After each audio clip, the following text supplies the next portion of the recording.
Dong Mingyu looked to be 13 or 14 years old. Her pretty face still had a trace of youth's tenderness. She looked like a beautiful sprite, which made people instinctively feel an urge to protect her.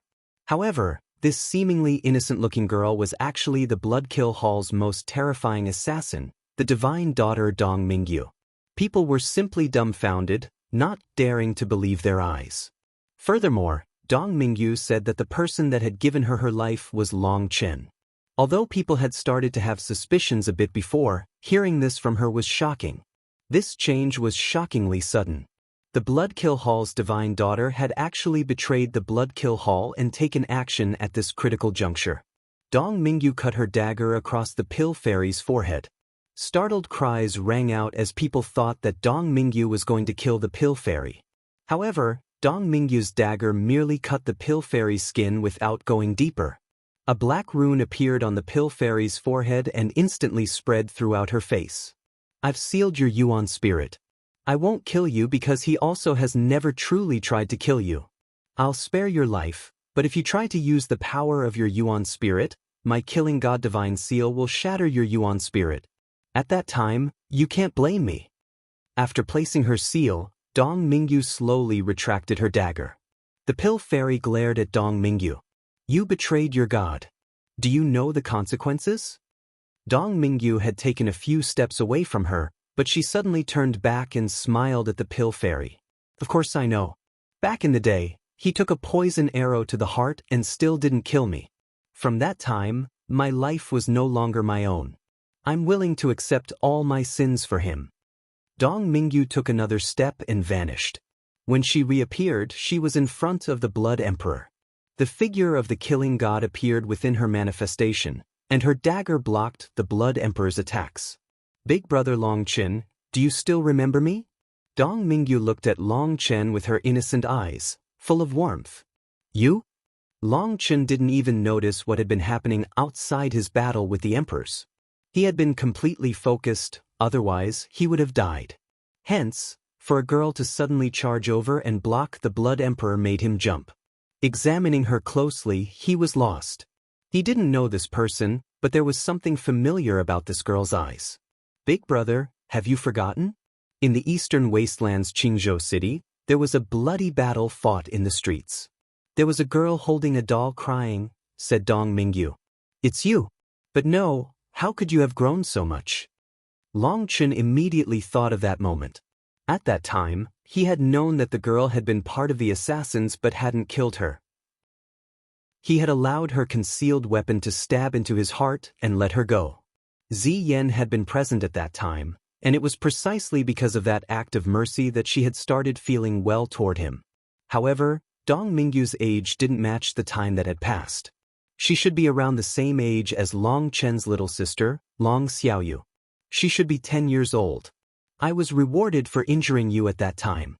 I underwent the divine ceremony, and my life completely changed. I was chosen by the god to become his divine daughter. After that, I entered the killing god space. 10 years passed inside, but only 1 year passed in the outside world. I was 4 when I entered the killing god space, and I was 14 years old when I exited. Ever since I left, my life, my face, my body, they've been frozen forever. After that, I did my best to cultivate so that I could help you. Big brother Chen, I'm very happy today." Dong Mingyu smiled at Chen. That smile was very naive and brilliant. Boom. Without even turning away from him, Dong Mingyu's dagger stabbed behind her. The image of the killing god within her manifestation exploded, and a wave of divine light blew away the Blood Emperor's attacks. With her god energy, Dong Mingyu was actually able to block the Blood Emperor's attacks. Chen was filled with various emotions. He hadn't expected that little bit of kindness from back then to save him now. "Big brother Chen, I'll block the Blood Emperor. You and the others can handle the Stone Emperor. I have the killing god's energy protecting me, which is also a form of faith energy. The Blood Emperor can't do anything to me," said Dong Mingyu. Chen nodded. "All right, be careful." At this time, there was no need to say thanks. Wielding Evil Moon, Chen shot toward the Stone Emperor. Wild and Emon Yen were covered in blood, while Guoran was constantly coughing up blood inside his armor. After blocking so many attacks, the runes carved into his armor were starting to break, causing his defensive power to drop. Wild was charging in front of Emon over and over again to take the attacks. He looked terrible. Emon was also in a wretched state, and his manifestation was starting to dim. The Stone Emperor's heroic spirit was just too terrifying. When Long Chen joined them, he took the vanguard position, giving the other three some time to breathe. Fuck, why hasn't this heroic spirit dissipated yet? Cursed Guoran. He needs to burn up all his faith energy to dissipate. But once all his faith energy is exhausted, then the stone race will forever fall and probably never achieve their past glory. They might even be destroyed from burning up all their karmic luck. That's why both heroic spirits are trying to kill us using the least amount of power to conserve their faith energy and karmic luck for their descendants, said Emon. Boom! Long Chen's saber slammed into Shi Changxing's attack, and he was forced back. Shi Changxing extended a hand toward him but was blocked by the Drake King's claw. The Drake King's claw crumbled, but he managed to block it. If it weren't for the Drake King, they would have long since been killed. The Drake King had summoned a giant lightning sea and used all the lightning domain's power to fight. The lightning sea inhibited the movements of the two heroic spirits. Within it, their power was lowered. Otherwise, even though the four of them were working together, they wouldn't be able to hold out against these existences which had shaken the cultivation world before. Even if they were just two heroic spirits, they were incredibly powerful. Drake King, are you all right? Asked Long Chen.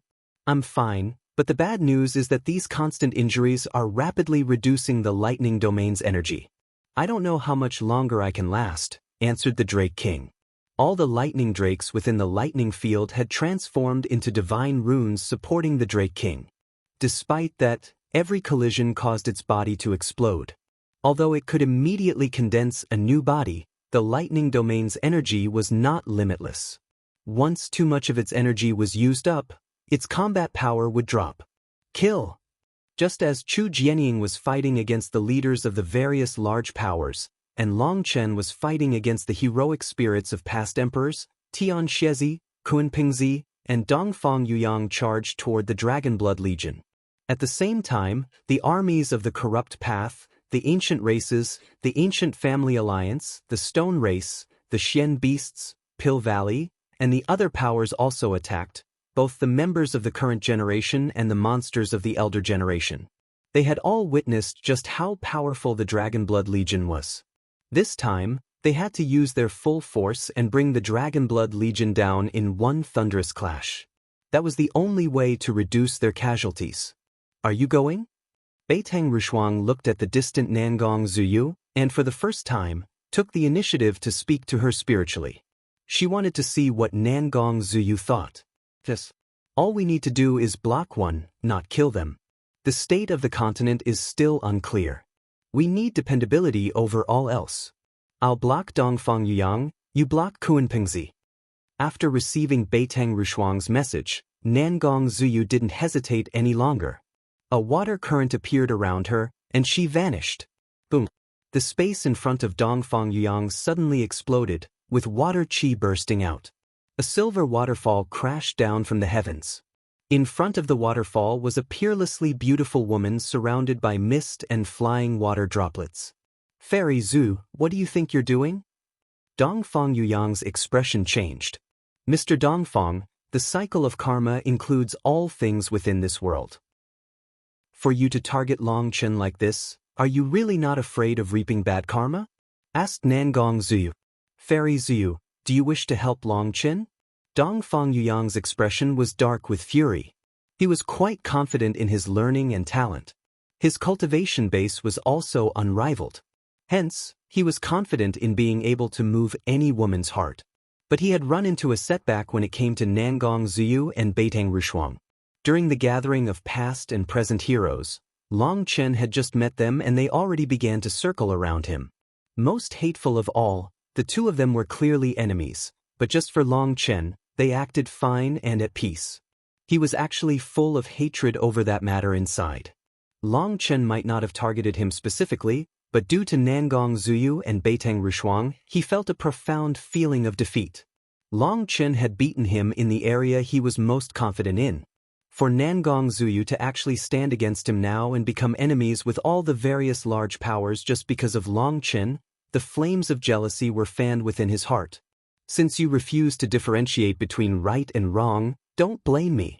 Dongfang Yuyang roared. He directly sent the astral ancient castle smashing toward Nangong Zuyu. Not differentiating between right and wrong is at least better than intentionally inverting right and wrong, right?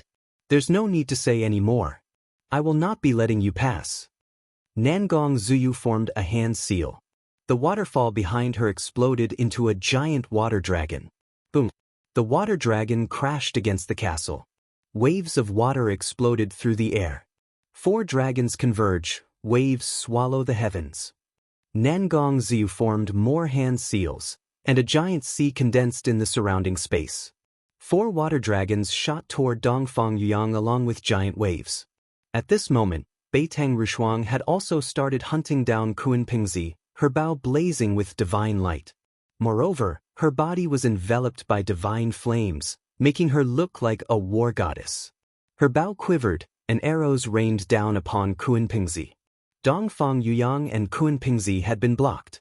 Meanwhile, Tian Xiezi was flying over with his soul-summoning banner when a zither rang through the air, causing his expression to change. An ancient zither appeared in the sky, along with a woman sitting calmly. Her hands brushed across her zither as she looked at Tian Xiezi. The protector of the martial heaven continent, the elusive music immortal palace, also wishes to participate in this battle? Demanded Tian Xiezi. I only represent myself. Ziyan shook her head. The elusive music immortal palace and the divine ice palace were the protectors of the martial heaven continent. They had never participated in worldly struggles and normally only took action when the dark era was coming. Another situation would be if there was someone capable of threatening the entire martial heaven continent. Then they would also take action. According to that reasoning, Ziyan should be taking action now in order to target Long Chen, not help him. Then don't blame me for this. Tian Xiezi suddenly spat a mouthful of blood on the soul-summoning banner. The power of the corrupt god erupted out of it, and a desolate world appeared behind him. That world was filled with rotting warriors from the ancient era. Their weapons and armor were all broken down and decayed. Is this the corrupt god cemetery? Upon seeing that desolate world filled with endless graves, startled cries rang out. Those ancient warriors crawled out of their graves. They began to roar furiously, forming a giant army that charged out. They were all filled with the aura of decay and death, but the pressure they gave off terrified even the Nether Passage experts. These are the corrupt puppets from the Corrupt Path's ancient era. Just before their masters died, they buried them here. Now they are being summoned once more, said someone. Ziyan lightly plucked the strings of her zither. In the past, her zither music was smooth like the flowing clouds and water. But this time, her music contained the intent to slaughter. Every time she plucked a string, a ripple would spread out of the 7-string sea-suppressing zither. Everyone saw that wherever those ripples passed, the laws of the heavenly Taos transformed. Runes of the Grand Tao condensed into runic swords. Those runic swords shot through the air like lightning, tearing through the void with a sharp sound. That sound resonated with the zither music, adding a mournful tone to it. The runic swords stabbed through the corpse puppets and blew them to bits. But even as they died, they didn't let out any howls of pain. Instead, they seemed relaxed and even grateful. The souls that had been enslaved for countless years were finally set free, returning to heaven and earth, returning to the cycle of reincarnation. The zither music began to pick up, growing more intense. The laws of the world condensed into a giant manifestation behind Ziyan. Within that manifestation was another woman playing the zither. However, this woman wasn't wearing white robes like her but a black dress. She emitted an endless air of slaughter. That woman also had the 7-string sea-suppressing zither in front of her. Their movements were identical, but the sound that came from them wasn't exactly the same. The zither music from the woman within her manifestation was much bloodier. How How could she have awakened this manifestation? When Ziyan's manifestation appeared, the seniors of the elusive music immortal palace were badly shocked, including the current palace master. The palace master was also Ziyan's formal master. She looked toward an old woman behind her. Grand Esther. That old woman's face was covered in wrinkles and her voice was hoarse. Ziyan's manifestation has always been divine music through eternity. That's the only heaven's sole manifestation of our immortal palace. However, now it's suddenly changed. I can't explain it either. However, that woman within her manifestation, although her face isn't clear, her aura is very similar to one of our ancestors. You're referring to, yes, the ninth divine emissary. She did not walk the path of using music to peer into the heavens.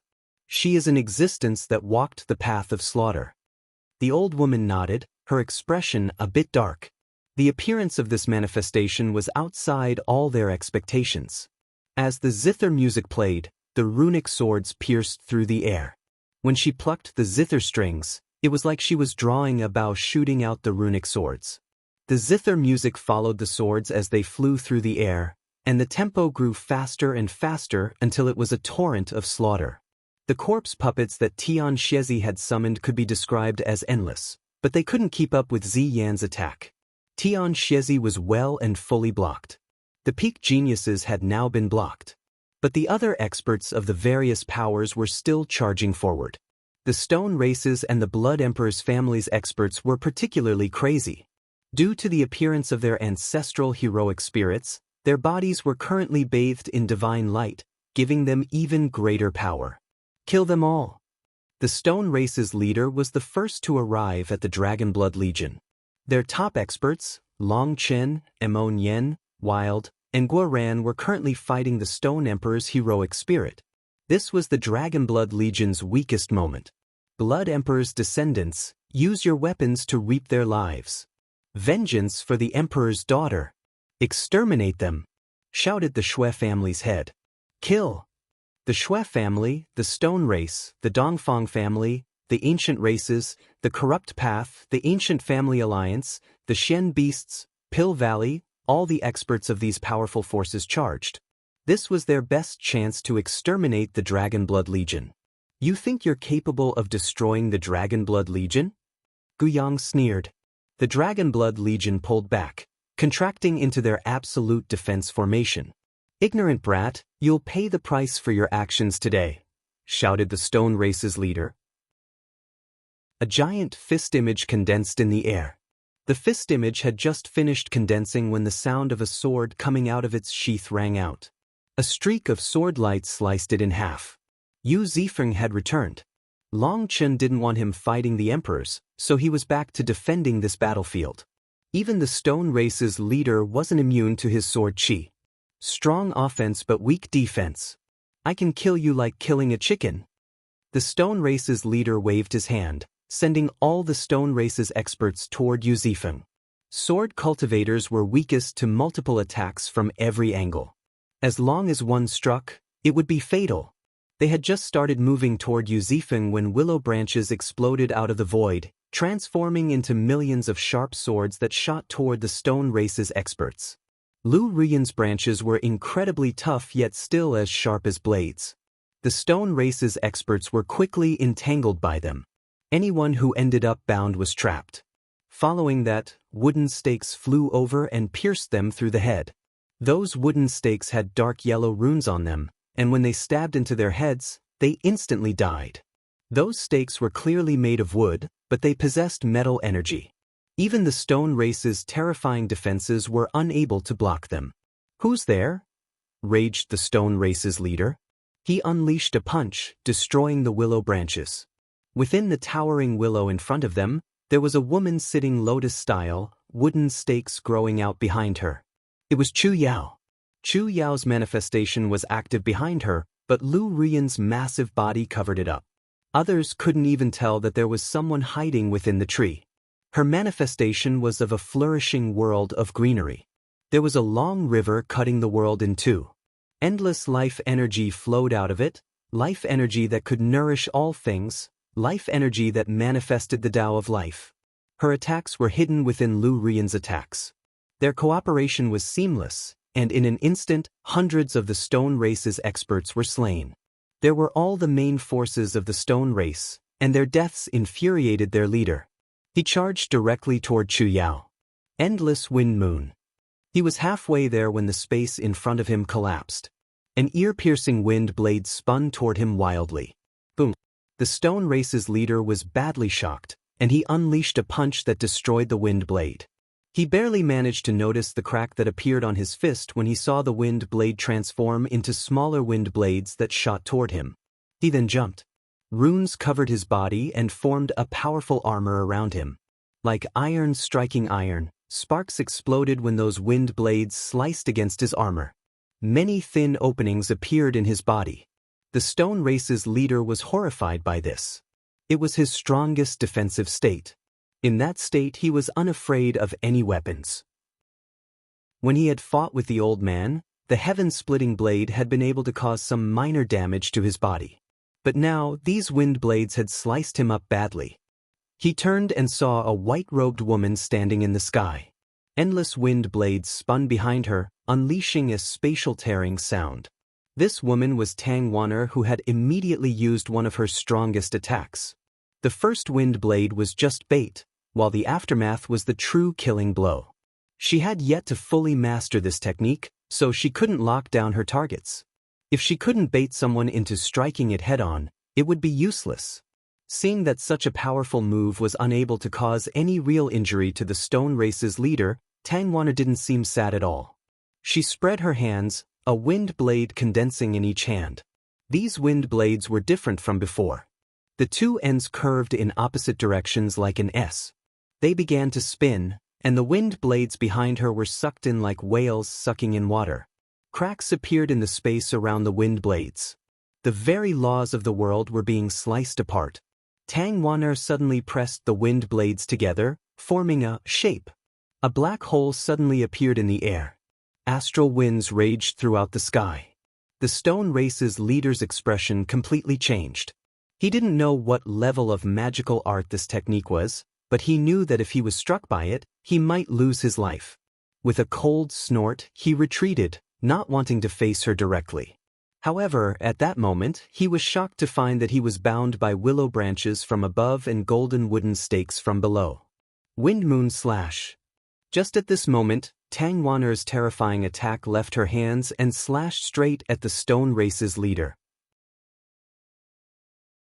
The Stone Race's leader roared furiously, and his body began to expand as he tried to tear apart Chu Yao and Lu Ruiyan's bindings. However, he underestimated their power. This was a quick tactic they had agreed upon before even fighting him.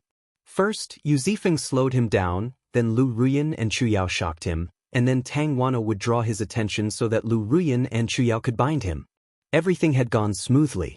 The Stone Race's leader struggled with all his might, and while the willow branches and wooden stakes creaked, they didn't break. Boom! Tang Wan'er's wildly spinning wind blade slashed through the Stone Race's leader's head.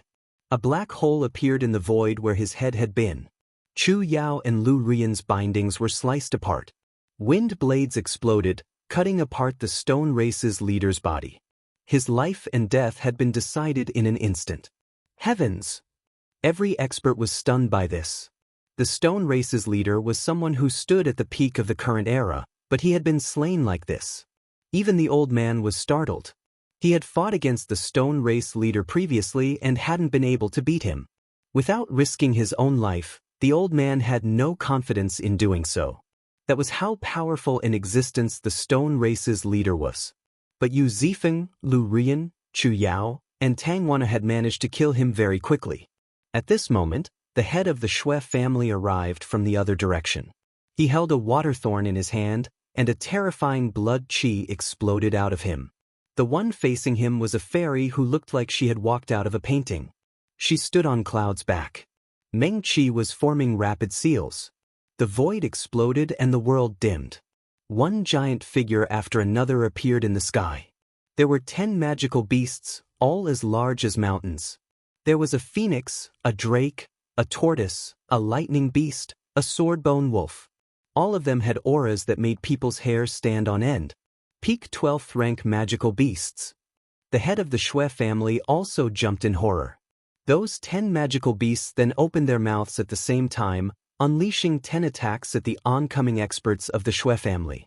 As a result, even the Shui family's head was unable to block the combined power of 10 peak 12th rank magical beasts. He was instantly blown to bits with no suspense. These 10 peak 12th rank magical beasts were from the wild world. Meng Qi had captured them before the battle. Normally, beast tamers could only subdue magical beasts weaker than themselves. Subduing magical beasts on the same level as them was very dangerous, as stronger magical beasts might suddenly turn against their master. That was a common occurrence. As for subduing a magical beast stronger than them, that was even more dangerous. Even for Meng Qi, subduing 10 of them was her limit. If she tried to subdue any more of them, she wouldn't have enough spiritual strength to maintain a tight enough control over them. As a result, she wouldn't be 100% confident in them following all of her orders. Not only would that reduce her overall combat power, but there would even be some danger of the magical beasts turning on her. These 10 magical beasts were perfectly suited to her current power level. Without her spiritual bindings, there was no way these dumb magical beasts could understand how to cooperate like they just had. Furthermore, they had gathered their power for this attack very quickly. Meng Qi had drilled them for a long time to use this combined attack. Now that these 10 peak 12th rank magical beasts attacked together, with all their power concentrated together, they killed the head of the Shui family in one blow. Those magical beasts suddenly began to roar and stare at her spiritual bindings. Meng Qi's expression changed. After seeing blood, these magical beasts started to enter a berserk state. At this time, the best method was to give them some spiritual pill to teach them a lesson. However, now wasn't the time for that. Meng Qi gave them one simple order, and they began to pounce at the incoming experts. These 12th rank magical beasts charged through the experts from the various powers, and those experts fled like the wind. Don't be afraid, they are just brainless magical beasts. Focus on their weaknesses, shouted an expert of the Xian beasts. He sent an attack at a wind wolf's groin. That wind wolf let out a heaven-shaking roar as half of its extra limb was sliced off.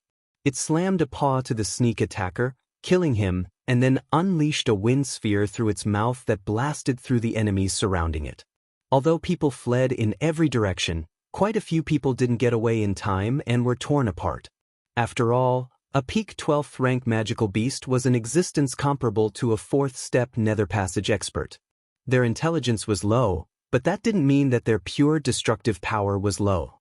Others continued to sneak attack the wolf. One person crushed its gonads, which made it roll on the ground. Kill it! Seeing a chance, the other experts pounced on it, attacking quickly to make sure it couldn't get back up.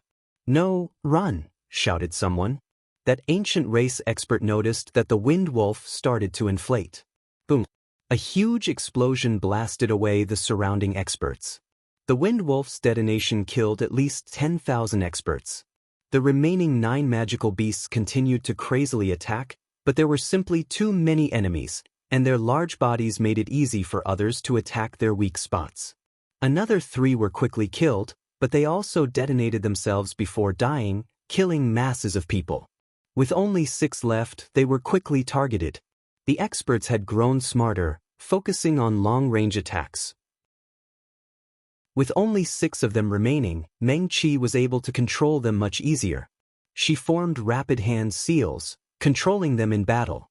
One of the Corrupt Path's elders had snuck his way behind one of their butts for a sneak attack, only for that magical beast to suddenly raise its leg and squash him into a meat paste.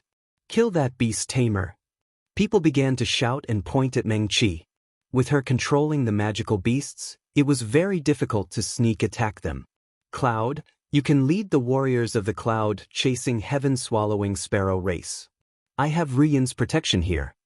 Meng Qi flew off of Cloud's back. The experts of the various powers had started to fight the Dragon Blood Legion. The cloud chasing heaven-swallowing sparrow race needed Cloud to lead them. Willow branches descended from the sky, wrapping around Meng Qi and pulling her into the towering willow. Here, no one could injure her, while she could focus on directing the 6 magical beasts. The 6 magical beasts began to fight properly once more, working together. For a while, the enemy was unable to do anything to them. As for the rest of the Dragonblood Legion, they were in an intense battle. Facing a tsunami of enemies, they were still fearless. Sword chi swept through the air. Unfortunately, what they were facing was essentially the strongest forces of the rest of the continent. Under that immense pressure, their formation began to crack. At the core of the formation was Chen controlling things, but even he was helpless. The power of millions of powerful experts attacking at once was just too much. Injuries had started to appear amongst the Dragonblood warriors, but the healing warriors quickly restored their bodies. This was a merciless and bloody battle. The Dragonblood Legion was barely able to protect themselves. But the cloud-chasing heaven-swallowing sparrow race protecting the skies was under immense pressure, and casualties had started to appear amongst them. Of course, on the other side, countless experts were being slain. Their corpses and weapons were piled into mountains. Rivers of blood flowed on the ground. How fun! The Dragonblood Legion is actually able to fight a bit. Then let my sea demon race test just how powerful you are. Suddenly, arrogant laughter rang out, and the Dragonblood warriors' hearts turned cold. That voice was familiar. It was the voice of the 6-horned sea serpent man. Heaven and earth shook as the giant sea demon army returned, led by the 6-horned sea serpent man. They hadn't really left. Instead, they were planning on letting their two sides fight while they reaped the benefits. Chen, aren't you very arrogant? Then let me see just how you save your friends.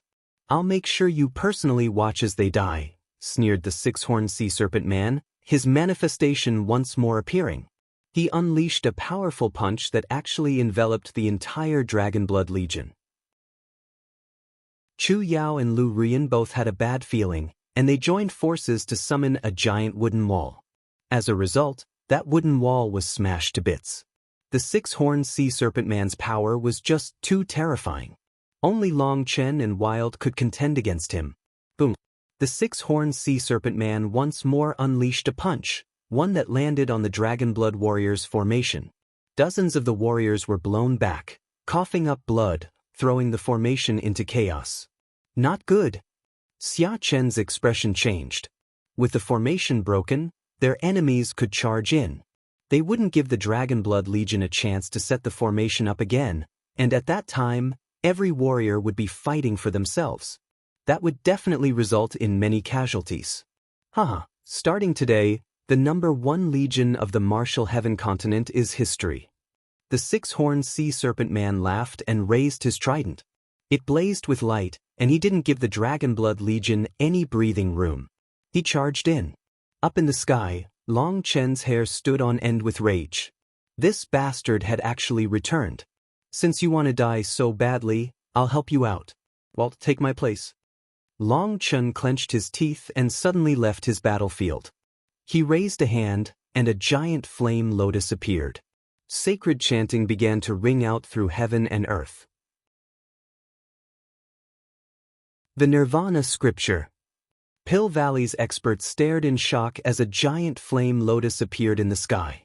Its existence set the battlefield on fire.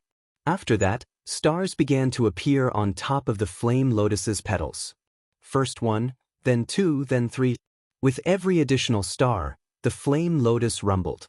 Finally, at 5 stars on each petal, the world began to shake.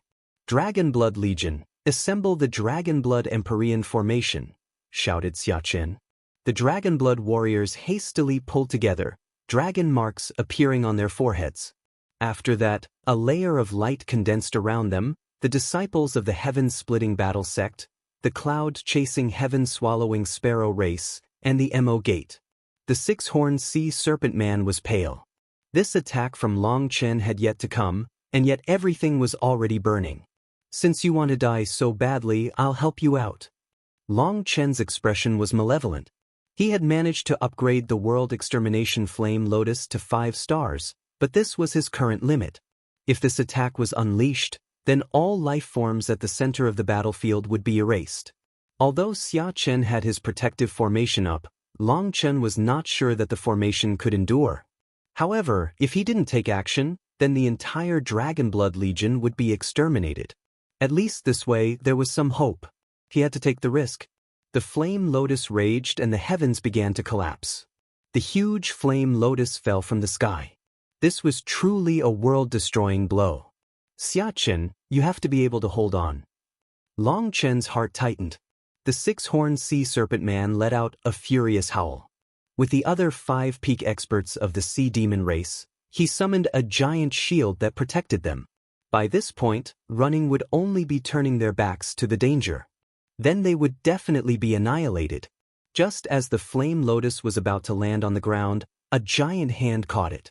Long Chen was stunned. In that instant, he lost his connection to the flame lotus. He couldn't sense it or control it. This was something he had never encountered in his life. What person possessed such an ability? At that moment, a grand pressure appeared, one that caused the world to quiver. Every expert stiffened and found that they no longer had the ability to condense their energy for battle. What a nice world extermination flame lotus. Although it hasn't reached its limit, it already has the might to destroy worlds. However, although destroying worlds is easy, creation is difficult. If it only brings destruction and not a new life, it cannot become a peak art. A soft voice rang out, a voice that resonated with the world. Up in the sky, a white-robed man appeared. The flame lotus was now in his hand. As the white-robed man appeared, every manifestation on the battlefield dissipated. All of a sudden, the hazy shadow over the sky vanished, and the bright sunlight illuminated the ground. The bloody and wild air was purified. The Empyreans could no longer sense the heavenly Daos. All the laws of the heavenly Daos were revolving around that one man. All the Daos were prostrating themselves toward him. Sovereign! Everyone hastily kowtowed. The arrival of a sovereign was something that subdued all others. That was an instinctual urge from the depths of their souls. Everyone knelt, including Taoist Heavenly Feather, the Old Man, and Chu Jianing. Yu Xiaoyun, Xie Wenyan, Zhong Xiang, Peng Wanli, Long Juansong, Di Long also got on their knees. Even the Pill Fairy, Tian Xiezi, and Dong Mingyu knelt. A sovereign was a supreme existence. Not only did they possess the power to suppress all others throughout the ages, but they had also protected the Martial Heaven continent. Anyone living on the Martial Heaven continent felt endless gratitude and reverence for the sovereigns. Only they were truly unrivaled. Emoli! The Blood Emperor stared in shock. Even his gaze was filled with respect. This white-robed man was precisely Sovereign Emoli. He had actually appeared at such a time. Sovereign Emoli looked at the Blood Emperor and shook his head. Dust to dust, earth to earth. Go in peace. Don't use up more of your family's karmic luck. Leave yourself a burning flame. Sovereign Emoli waved a hand. As a result, everyone felt the space compress, and then the Stone Emperor and the Blood Emperor exploded, transforming into runes that merged back into heaven and earth. He killed the Emperor's heroic spirits with a wave of his hand. Long Chen's heart shook. Just how strong were the sovereigns? Wasn't it said that emperors were capable of challenging the sovereigns? Then why was it that their heroic spirits didn't possess the slightest ability to resist? Currently, everyone was kneeling on the ground. The Xian beasts were lying down with their heads touching the ground, and even the brainless magical beasts of Mengqi were obedient now, not daring to move. Only Long Chen was still standing in the air, looking at Sovereign Emoli. Sovereign Emoli was also looking at Long Chen. Sovereign Emoli's hand quivered ever so slightly, and the world extermination flame lotus dissipated, its energy returning to the world. Little brother, I bet you didn't expect to see me again, right? Sovereign Emoli smiled at Long Chen. Hearing the sovereign call Long Chen little brother, and again, everyone was dumbfounded. They knew each other? Just seeing a sovereign made them incomparably emotional. Sovereigns were legendary existences. But this Sovereign Emoli not only spoke to Long Chen but also called him brother, and he even said that they had met before? Just what kind of situation was that? Boss really is the boss. He didn't even tell us about such an amazing thing. I could have bragged about this for a lifetime. Amongst the crowd, Guoran felt enough admiration for Long Chen as to prostrate himself toward him. Yu Xiaoyun and the others' expressions changed upon hearing the sovereign speak to Long Chen like this. They had a bad feeling. Someone who could receive such a close appellation from a sovereign could not possibly be a traitor of the martial heaven continent. Just this one call of brother was enough to shatter their rumors. I really didn't expect you to appear. I even thought that some supreme expert had come to beat me up. I almost pissed myself. Long Chen bitterly smiled. He truly had been frightened just now. If a sovereign wished to target him, then not even 10,000 lives would be enough. There was a supreme existence in this world called sovereign. No one could resist the sovereigns. Beitang Rushuang stealthily glanced at Long Chen and sighed. This fellow really was a monster. Even when talking to a sovereign, he spoke so sloppily. Your guts are quite big. You didn't explain yourself so you could kill everyone against you? Don't you think that's a bit too vicious? Asked Sovereign Mo Li. Chu Jianying and the others' expressions changed. Was Sovereign Mo Li dissatisfied with Long Chen? Long Chen indifferently said, I had no other choice but to be vicious if I wanted to live. I don't have the prestige of the sovereigns to make people unable to doubt me. I also don't have the grand aspirations of the sovereigns. I'm not capable of thinking for the entire continent while disregarding myself. I'm just an ordinary person who wants to live for the people I love. If others want to harm my people, then even if I have to destroy this world, even if I have to suffer eternal damnation in hell, I won't mind. They're the ones who want me dead, so why can't I be vicious? Why are their lives more valuable than mine? All I want is to live in peace with the people I love, but some people refuse to let me be, so I have no other choice. When reason doesn't work, I'm forced to kill, because I want to live. Long Chen looked at the sovereign, his voice a bit louder than he wanted it to be because he was still full of hatred and killing intent. Those feelings didn't vanish just because of the appearance of a sovereign. Sovereign Mo Li smiled. I'm not criticizing you. I'm also not criticizing anyone else. I only took action today because this was my mission, to avoid the slaughter of the martial heaven continent's core forces one time. Now that my mission is complete, I am finally free after being dead for so many years. Big brother Mo Li, Long Chen's heart shook. Sovereign Mo Li truly no longer existed. For some reason, pain racked his heart. So even sovereigns would die. Long Chen knew that Sovereign Mo Li saying that he was free meant that his spiritual seal would soon vanish. Then there would no longer be a Sovereign Mo Li. Sovereign Mo Li's smile widened. He patted Long Chen on the shoulder. I'm very happy to be called Big Brother by you. It means you acknowledge me in your heart. How could I not acknowledge you? You are a supreme existence. I'm not fit to call you brother. Long Chen shook his head. That was the truth. He was full of respect for the sovereigns, but the pride within him refused to let him call a sovereign brother and use that as a trump card to intimidate others. That was why he had never called Mo Li brother before. However, today he knew that if he didn't say it, he would never have another chance in this lifetime. Actually, with your status, I'm the one not fit to be called brother by you. You'll understand in the future. Long Chen, I'm sorry, but the karma for my action today will be counted against you due to you calling me brother. I hope you won't curse me in the future.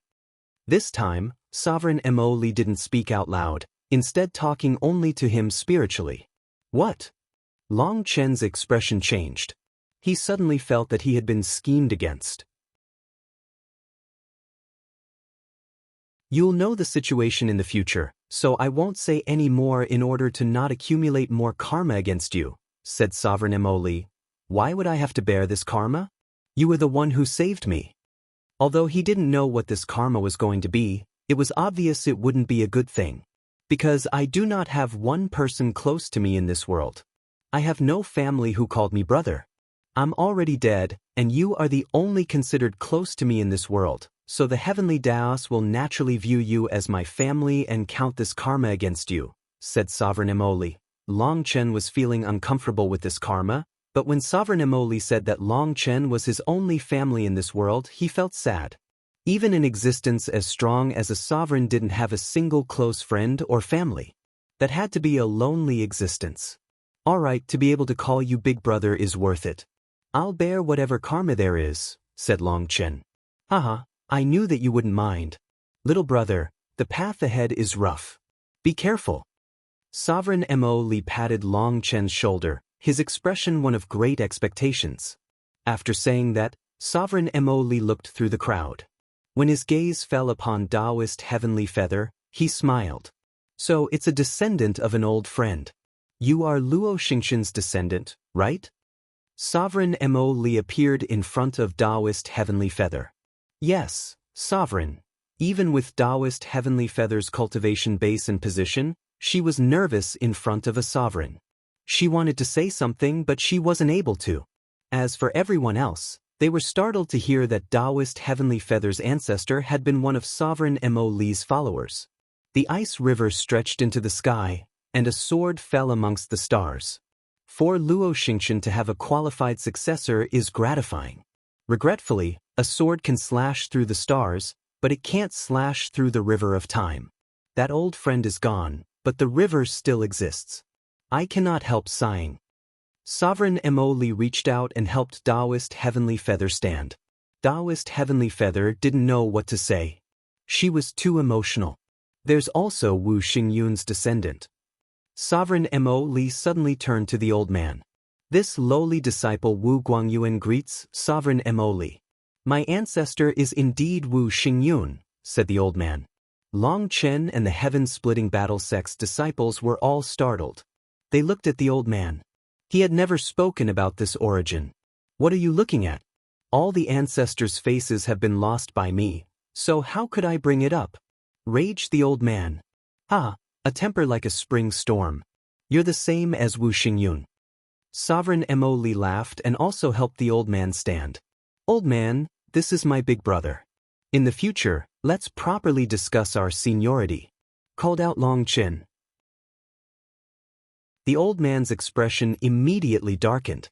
If the sovereign wasn't present, he would be using his stick for a beating right now. Sovereign, since you support Long Chen, why not eliminate those people slandering him? Ignoring Long Chen, the old man asked a direct question that caused countless people's expressions to change. Sovereign Mo Li shook his head. Who says I'm supporting Long Chen? Long Chen and I can be called brothers, but I will not interfere in his grudges. The only reason I took action was because this was a one-time mission. Now that my mission is complete, I will completely vanish from this world. I'm already dead anyway. I no longer have any responsibilities over this world. The Martial Heaven continent's future will be in your hands. Whether or not the continent will survive will be up to you. Don't hope for someone else to come save you or the continent. You only have yourselves to rely on. We are already in the past and have done what we were supposed to do. Whether or not you can pass through the coming tribulation is up to you. Sovereign. The old man suddenly found that Sovereign Mo Li was starting to fade away. Sovereign Mo Li waved his hand and continued. Due to my actions this time, the seal that I left behind will begin to weaken. In 3 months, the seal will break and the blood race will be able to pass through. Everyone do your best. Sovereign Mo Li's soft voice still rang out through the air, but his figure had vanished. Grief filled countless hearts. The sovereigns had died, and this was stated personally by a sovereign. In other words, even when other races invaded the continent, no one would be there to protect them. All their hopes transformed into illusions. Without the protection of the sovereigns, it felt like a mountain was crushing their hearts. They couldn't breathe. Everyone was silent. Sovereign Mo Li had vanished, while the Blood Emperor and the Stone Emperor's heroic spirits had been destroyed with a wave of his hand. The experts present had personally borne witness to the unrivaled manner of the sovereigns. People finally began to stand once more. Some people were still recovering from the shock of seeing a sovereign. At this moment, Long Chen's divine ring appeared, and he shot toward the sea demon race. More accurately, he was charging toward that man from the six-horned sea serpent race. Chu Yao. On his way, Long Chen let out a shout that Chu Yao instantly understood. 3 emerald leaves appeared on her back, and she used the wood spirit union to share her spiritual yuan with Long Chen. Long Chen had used up a great deal of his energy after fighting this long, especially against the heroic spirits. As for the World Extermination Flame Lotus, it had sucked away almost all of his reserves. With Chu Yao's help, he arrived in front of the six-horned sea serpent man and without another word, slapped him in the face. The six-horned sea serpent man had yet to recover from his shock, and he barely managed to see a figure appear in front of him before he was sent flying. "Snake bastard, you want to play a game of wits with me today, huh?" Long Chen grabbed the six-horned sea serpent man as the latter was flying back. Then Long Chen grabbed two of his horns and slammed his knee into his face. The six-horned sea serpent man's nose broke, and his face caved in. Mucus and tears streamed down his face. Suddenly, his horns unleashed rays of divine light that shot at Long Chen's head. Long Chen's heart shook, and he flipped back, at the same time kicking him. The 6 rays of light passed right past Long Chen's face. They were so sharp that they left a cut on his face even though they missed. Long Chen's kick landed on the six-horned sea serpent man's chin, and the shiver-inducing sound of bones breaking rang out. Kill! Only now did the sea demon race react and attack Long Chen. At the same time, furious roars came from the Dragonblood Legion as they attacked. 6 giant magical beasts charged through the sea demons under Meng Qi's control. All the Dragonblood Legion's power was now concentrated on the sea demon race. Long Chen, just wait. We'll settle our debts in the future, shouted the six-horned sea serpent man. His 6 horns lit up once more, unleashing attacks that forced back Long Chen. Retreat! Long Chen was forced to dodge since he was now using Chu Yao's spiritual yuan, and Chu Yao had used up a great deal of her spiritual yuan in the fighting. The six-horned sea serpent man was truly planning on retreating, but then upon seeing Long Chen's furious expression and how he wasn't chasing, he had a thought and decided to change plans. Actually, I'll kill you first before leaving. The six-horned sea serpent man suddenly transformed into a giant sea serpent. A terrifying pressure crashed down as his manifestation of the martial heaven searing appeared behind him. Opening his mouth, a giant sphere of light condensed, and within that sphere was his bone trident. I knew that you would fall for it, idiot. Long Chen sneered and took out a cyan brick. He smashed it at the sea serpent. The cyan brick grew explosively until it filled the sky. The giant sea serpent looked like a loach in front of it. At this critical moment, Long Chen had taken out the heaven-flipping seal. It smashed down like a star on the sea serpent. Boom! The sea serpent had yet to unleash his attack when the brick slammed him into the ground. A wave of earth rose while the center sank deeper than anywhere else. He actually still had a trump card. People were stunned to see that Long Chen still had such a terrifying trick up his sleeves. The ground in the distance exploded, and a giant figure flew out. It was the sea serpent. He was covered in blood, and even the manifestation of the martial heaven searing had vanished. The six-horned sea serpent had almost been killed just now, and his manifestation had been broken. He fled for his life.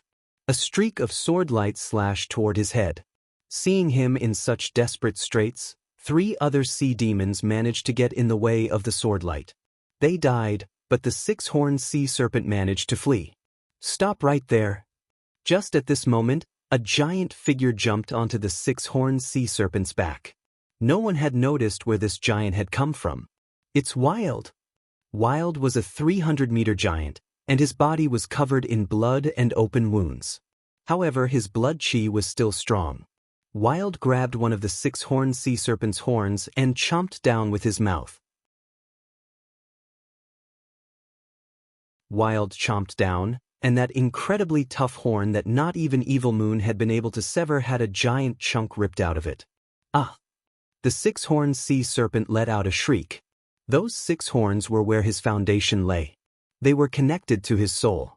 Wild eating his horns was equivalent to devouring his soul. He struggled madly, wanting to throw Wild from his head, but Wild hung on to his horn, continuing to bite. Cracking sounds rang out as another giant chunk was ripped from the horn. Wild was like a hungry wolf that had encountered meat. Those horns contained the 6-horned sea serpent's very life essence and heavenly Tao runes. Bastard, get off! The 6-horned sea serpent desperately dove into the ground, trying to throw Wild off. The ground continued to explode as the 2 of them struggled underground. Boom! Finally, the 6-horned sea serpent charged out of the ground, having thrown off Wild. However, his head was covered in blood. One of his horns had vanished. He now only had 5 horns, and his aura had plummeted. Bastards, all of you just wait. The 6-horned sea serpent let out a miserable cry. The earth exploded as Wild appeared above ground as well. He was still holding a giant horn, having managed to rip that horn off the 6-horned sea serpent. Everyone looked at Wild like he was a monster, the Chen beasts especially. They were terrified. The sea demon army began to run. The Dragonblood Legion's numbers were not enough to stop such a huge army from fleeing. Once the sea demon race was gone, they left behind countless giant corpses on the ground. The entire battlefield was soaked in blood.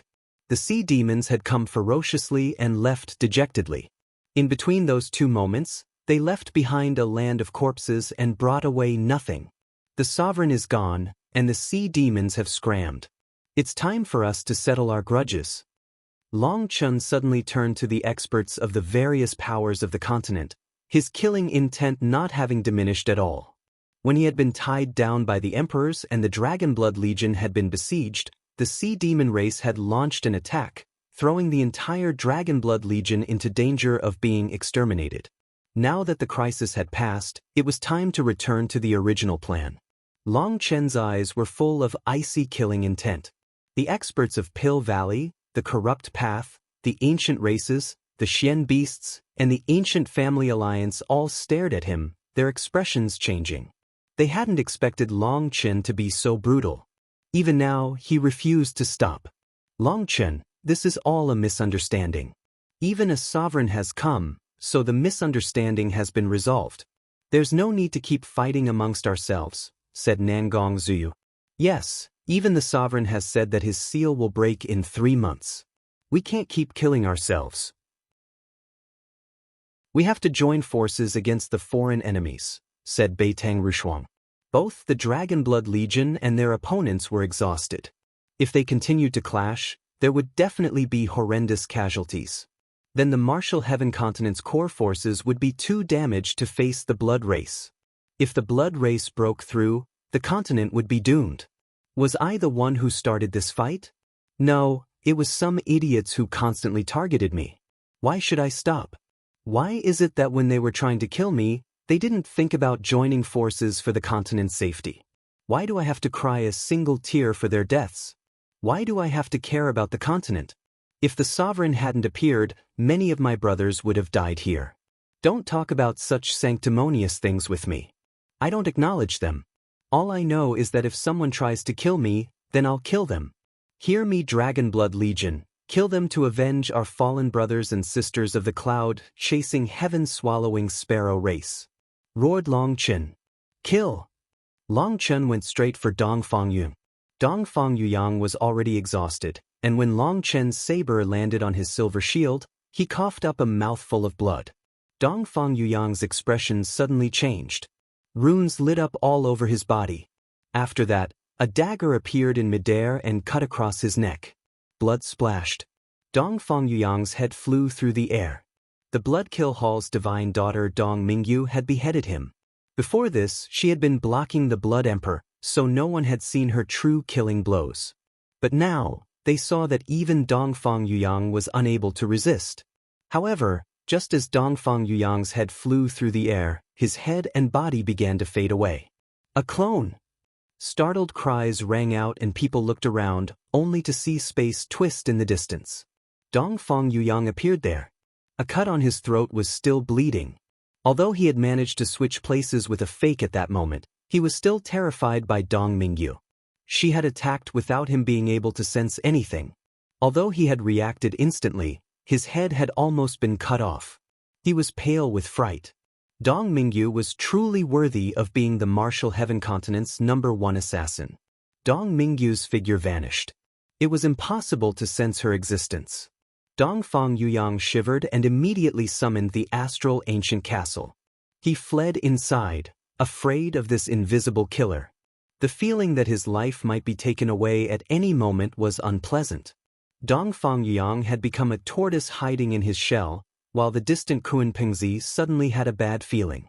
He summoned his true body, transforming into a giant Kunpeng, but a dagger still stabbed through his forehead. Although his transformation allowed him to grow so big that this attack didn't reach his crystal core, a terrifying divine energy poured through, making him shriek with pain. Lightning exploded out of him, and Dong Mingyu's small figure flew back. Dong Mingyu had attacked twice, almost killing Dongfang Yuyang and Kuan Pengzi. Such terrifying assassination arts made every expert feel a chill on their back. There was no way to defend against such a killer. However, just as Dong Mingyu was about to continue attacking, she spat out a mouthful of blood and fell from the sky. Long Chen had just attacked Dongfang Yuyang's castle and was about to slam the brick into it to see if he might shatter the castle when he saw Dong Mingyu falling. He immediately flew over to her and caught her. "Little Yu, what's wrong?" Long Chen was shocked to find that Dong Mingyu's aura was now in chaos. Her life energy was growing weak, and a divine mark appeared on her forehead. At first, it was golden, but now it began to turn black. It was this divine mark that was sucking away her life and soul. She betrayed our God. He has sensed this and sent down his divine punishment.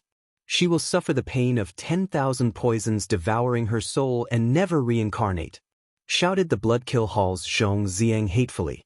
Zhong Xiang was filled with hatred but also fear. For the divine daughter to betray the killing god was inconceivable. She had managed to slay all the elite disciples of the Bloodkill Hall. So he was now the master of an empty hall. Considering this giant blunder, perhaps even he would be punished by the god. He was starting to get worried. Dong Mingyu's condition caused the rest of the Dragonblood Legion to return. As for their opponents, they retreated, feeling relieved from a heavy burden. As for taking advantage of this moment to launch a sneak attack, although they knew that this was their best chance, they didn't have the guts for it. The 6 12th rank magical beasts had exhausted themselves and were no longer capable of unleashing their divine abilities. But they stood guard over the Dragonblood Legion, giving off immense pressure. Chu Yao formed hand seals, sending pure life energy into Dong Mingyu's body. She was also transferring the energy of her Yuan spirit into her body, helping her resist the devouring. However, that divine mark was like a terrifying beast, constantly devouring all the energy she sent into her body. No matter how much energy she poured in, it was devoured. Despite that, thanks to her efforts, Dong Mingyu seemed to recover ever so slightly. But she was still as pale as paper. "Big brother Long Chen, I'm really sorry. I destroyed the killing god statue so that I would have enough time to help you get rid of a few enemies, that way I could die in peace." Dong Mingyu was apologetic. "Without you, we would have been killed. You've helped me out immensely. Also, I won't let you die, so don't worry." Long Chen's thoughts were in a whirl. Dong Mingyu now had a god's curse on her. There was no medicine that could cure her. Dong Mingyu shook her head and lay in Long Chen's embrace. A satisfied expression appeared on her face. "No one cared about me ever since I was born into this world. It was like I was born to be a chess piece. Even my father and mother never cared about me. Only you actually did. Even though I was trying to kill you, you let me off. Your expression of pity is something I'll never forget in this lifetime. From that day onward, I swore to spend this life for you. You are the true God in my heart. You are the only one who cared for me in this world and didn't treat me as a chess piece. You are the only one and my everything." Dong Mingyu's murmuring made Long Chen's heart ache. He hadn't really treated her all that well. At that time, she had just been an innocent child used by others. But that extremely insignificant action of his had been engraved into Dong Mingyu's undying memory. She had even betrayed the killing god and was now being punished. With no one who cared about her, this little bit of care had resulted in her being willing to use her own life to repay him. "Little you, don't speak. I'll bring you to see someone. Perhaps he can help you." Long Chen gave Dong Mingyu a medicinal pill that could temporarily suppress the curse. "Dragonblood Legion, today's matter will be temporarily left here. We're leaving." Long Chen waved his hand, and the Dragonblood Legion jumped onto the backs of the cloud, chasing heaven-swallowing sparrows. Long Chen looked at the old man and the others. The old man nodded toward him, and only then did Long Chen bring his people speeding away. "As I thought, the martial heaven continent's fate is not yet doomed. Even a sovereign has appeared.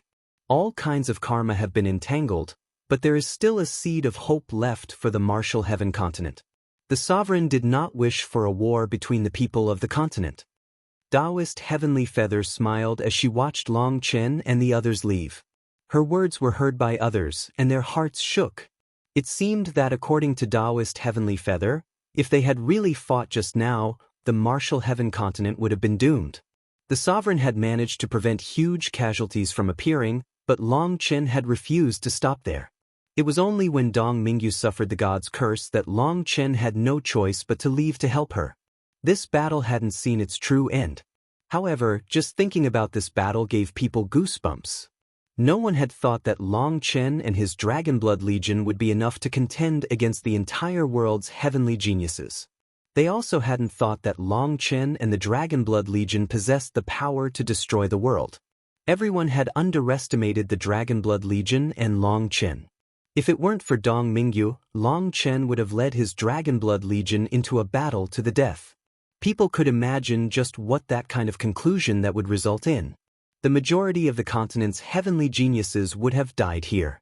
If such a thing occurred, then when the Dark Era descended, the devastated martial heaven continent would not have the power to protect itself. It would be destroyed. Just as everyone was thinking about various thoughts, the void rumbled. An ancient war chariot flew through the air, and a banner fell from it. The banner landed on the ground with a thump. After that, startled cries rang out as people recognized it. The banner was the color of fresh blood. At its center were 4 rings, all of them different colors. At the center of the rings was the divine character. The 4 divines Writ.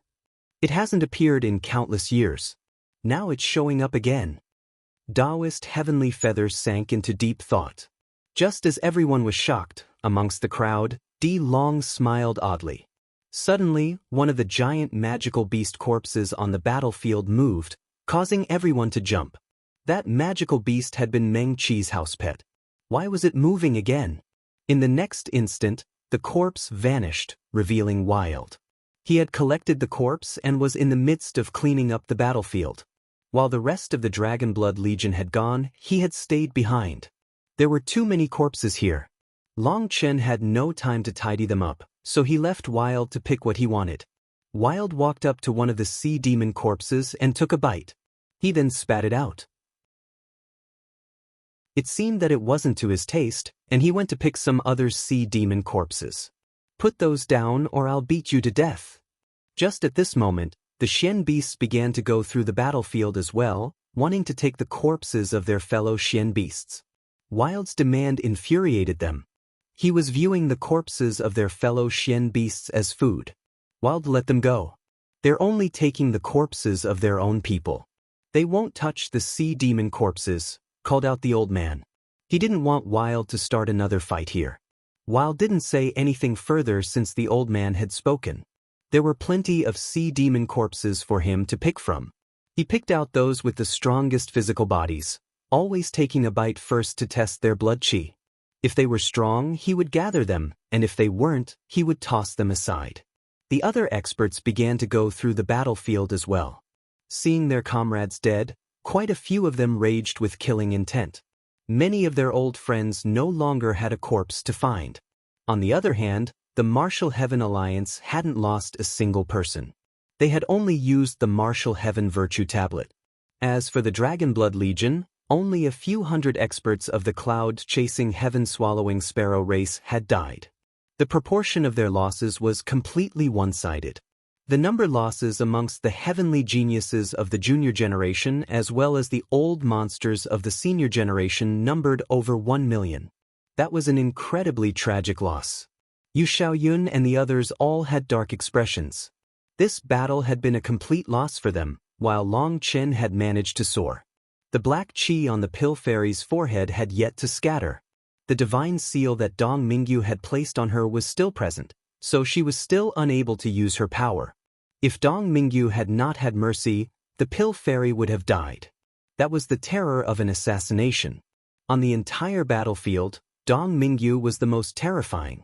Perhaps she was the only one in this world who had a chance to kill Long Chen. Regretfully, she was willing to betray her very god for Chen. That was something people still had trouble believing.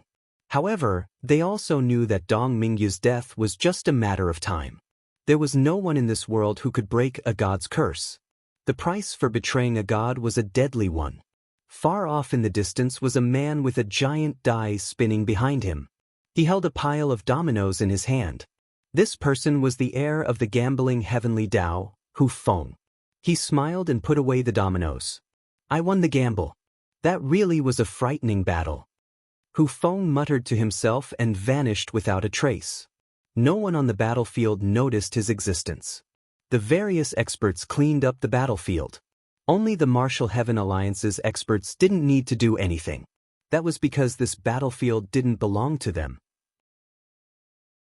The Martial Heaven Alliance has no need for traitors, but we won't lump people together and kill you all. If you have a righteous heart and swear before the Martial Heaven Virtue Tablet to be forever loyal to the righteous path, the gates to the Martial Heaven Alliance will be open to you, announced Yi Lingshan just as Chu Jianying was preparing to leave. Her voice resounded through the battlefield. Countless disciples standing in the neutral camp twitched. They were sorely tempted. Many people had been forced to leave the Martial Heaven Alliance simply due to the orders of the sect leaders or people in charge. They couldn't choose for themselves. But today, Yi Lingshan was reopening the doors to the disciples that had left the Martial Heaven Alliance. They were originally disciples of the Martial Heaven Alliance, and although they weren't standing on opposite sides now, just standing in the neutral camp while the Martial Heaven Alliance was fighting was a kind of betrayal. For Yi Lingshan to once more invite them to join her made them feel very emotional. But at that moment, the elders of the various sects began to order their disciples to leave. If all those disciples left, then their sects would become empty shells of no value. No one would care about them. As everyone scattered, the old man took charge of Wild. Chen had told him not to leave Wild alone, or he would get lost. Everyone left, but the sovereign's seal remained at the entrance of the Yin-Yang seal. It hadn't been broken by the impact of the Qi flow stream. It simply floated there like a spectator watching everything before it. The battle of the Qi flow eruption had shaken the entire Martial Heaven continent. This had been the most intense competition of Qi flow in the continent's history. Even the sea demon race had participated in it. In the end though, the strongest expert of the sea demon race was forced to run like a rat. Even one of his horns had been torn off. Their giant army had taken heavy losses. The Stone Emperor's descendant and the Blood Emperor's daughter had both been killed. Their heroic spirits had been brought out as a result and destroyed with the wave of a sovereign's hand. The Dragon Blood Legion that Chen led had managed to hold out against over half the world's power. Their fame reached new levels. To be able to call himself brother to a sovereign, he was definitely the first. All the experts of the continent discussed this matter for days. Chen, Dong Mingyu, Wild, Yu Zifeng, Guoran, Meng Qi, Yu Zhiqiu, Lu Riyan, Chu Yao, Tang Wana, all their names were spoken on the streets. Everyone had borne witness to the Dragon Blood Legion's terrifying power. Other than the battle, the other thing that people discussed was the Four Divines Writ. The Four Divines Writ was an unknown existence to many people. Only some sects with very ancient inheritances knew some rumors about it. Legend had it that there was an extremely mysterious force above the Martial Heaven continent known as the Divine Families. According to the records, after the era of the sovereigns, there were 4 divine families protecting the Martial Heaven continent. When the Martial Heaven continent faced a tribulation it could not endure, experts of the divine families would appear to help the continent pass through that tribulation. However, after helping the continent through the tribulation, the divine families would vanish without a trace. It was impossible to track them. They remained a mysterious existence. The divine families almost never had any communication with the Martial Heaven continent. Everyone had questions about what kind of existence they were, or if they even existed. The appearance of the Four Divines Writ caused huge waves. Originally, people had been very worried about how they would survive the Dark Era, but the Four Divines Writ amplified their confidence. The large sects began to warn their disciples that the appearance of the Four Divines Writ indicated that the divine families would be participating in the upcoming tribulation. They were not to offend the divine families. If they offended the divine families, all that remained for them was death. No one would be able to protect them. The arrival of disciples of the divine families could be a huge opportunity for the Martial Heaven Continent's disciples. If they were talented enough, perhaps they would have a chance of being accepted into the divine families. Many of the heavenly geniuses were drawn to that possibility. They began to research any information they could about the divine families, only to find that that information was in the hands of extremely old powers. The rest of the world had basically never heard of them. Just as the continent was filled with talk about the Chi Flow battle and the four divines Writ, Long Chen arrived at the Wine God Palace holding Dong Mingyu. "High Priest, I beg you to save my friend." Long Chen arrived in front of the High Priest and begged. His impression was that perhaps only the High Priest could have the ability to save Dong Mingyu. The High Priest seemed to have been expecting Long Chen's arrival. He indicated for Long Chen to place Dong Mingyu down and examined her closely. This child's soul has been filled with God energy. For her to be able to retain her own will, her Dao heart is shockingly firm. However, in order to become stronger, she has absorbed too much God energy.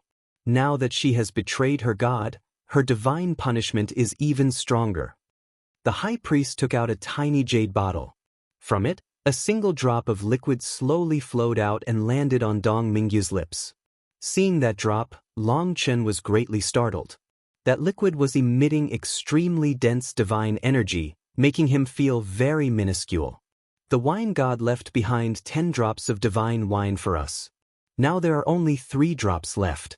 However, this drop of divine wine is unable to undo the curse of a god. What it can do is postpone the eruption of the curse and give you ample time to prepare, said the High Priest. You mean? The curse of a god cannot be broken by a human. However, that does not include you, said the High Priest with a smile. The curse of a god has to pass down through the heavenly Daos. As for you, you are disconnected from the heavenly Daos.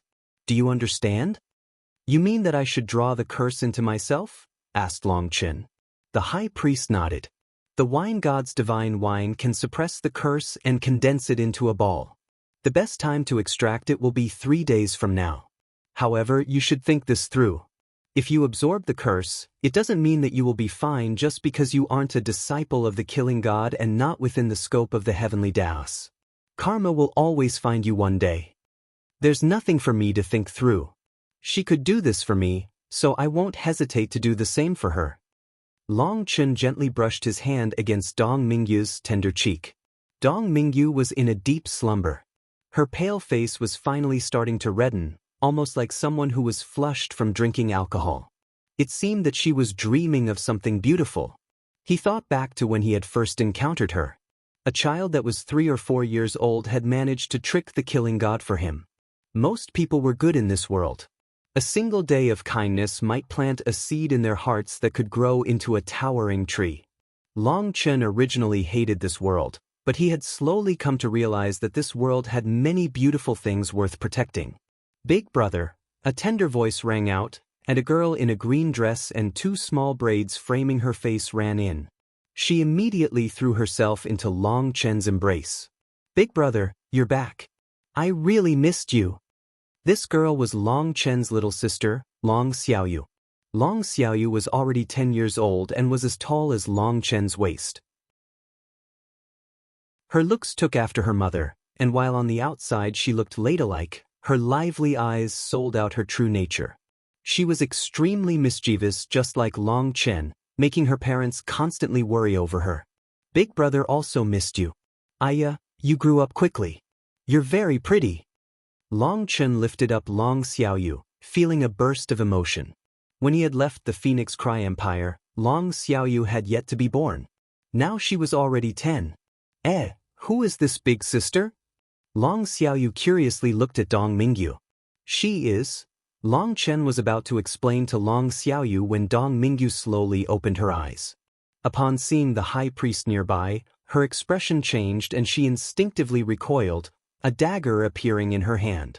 Little you, don't be nervous. This is the High Priest, he is one of us, said Long Chen.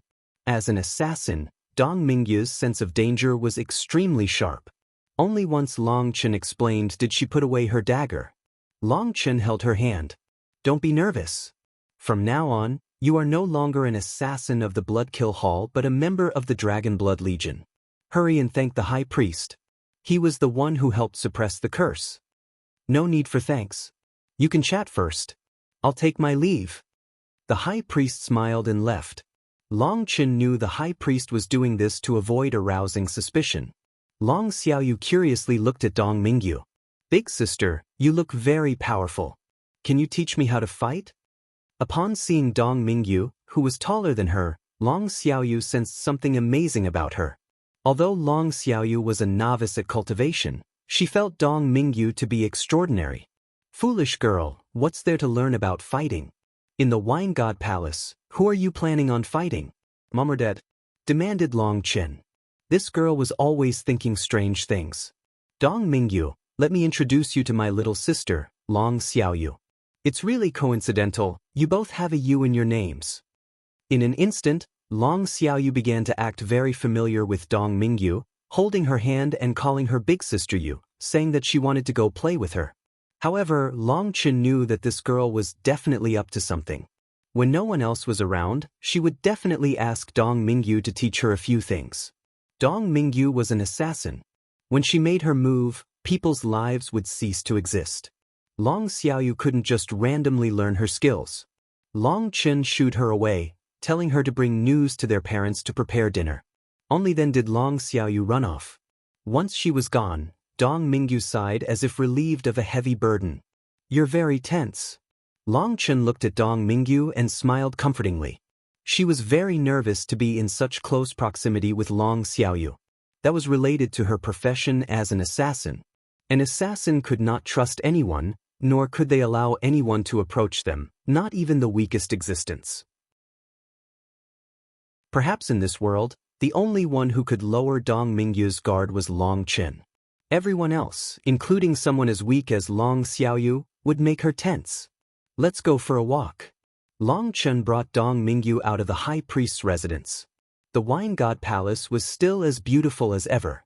The path wound through the green grass, and birds sang from the trees.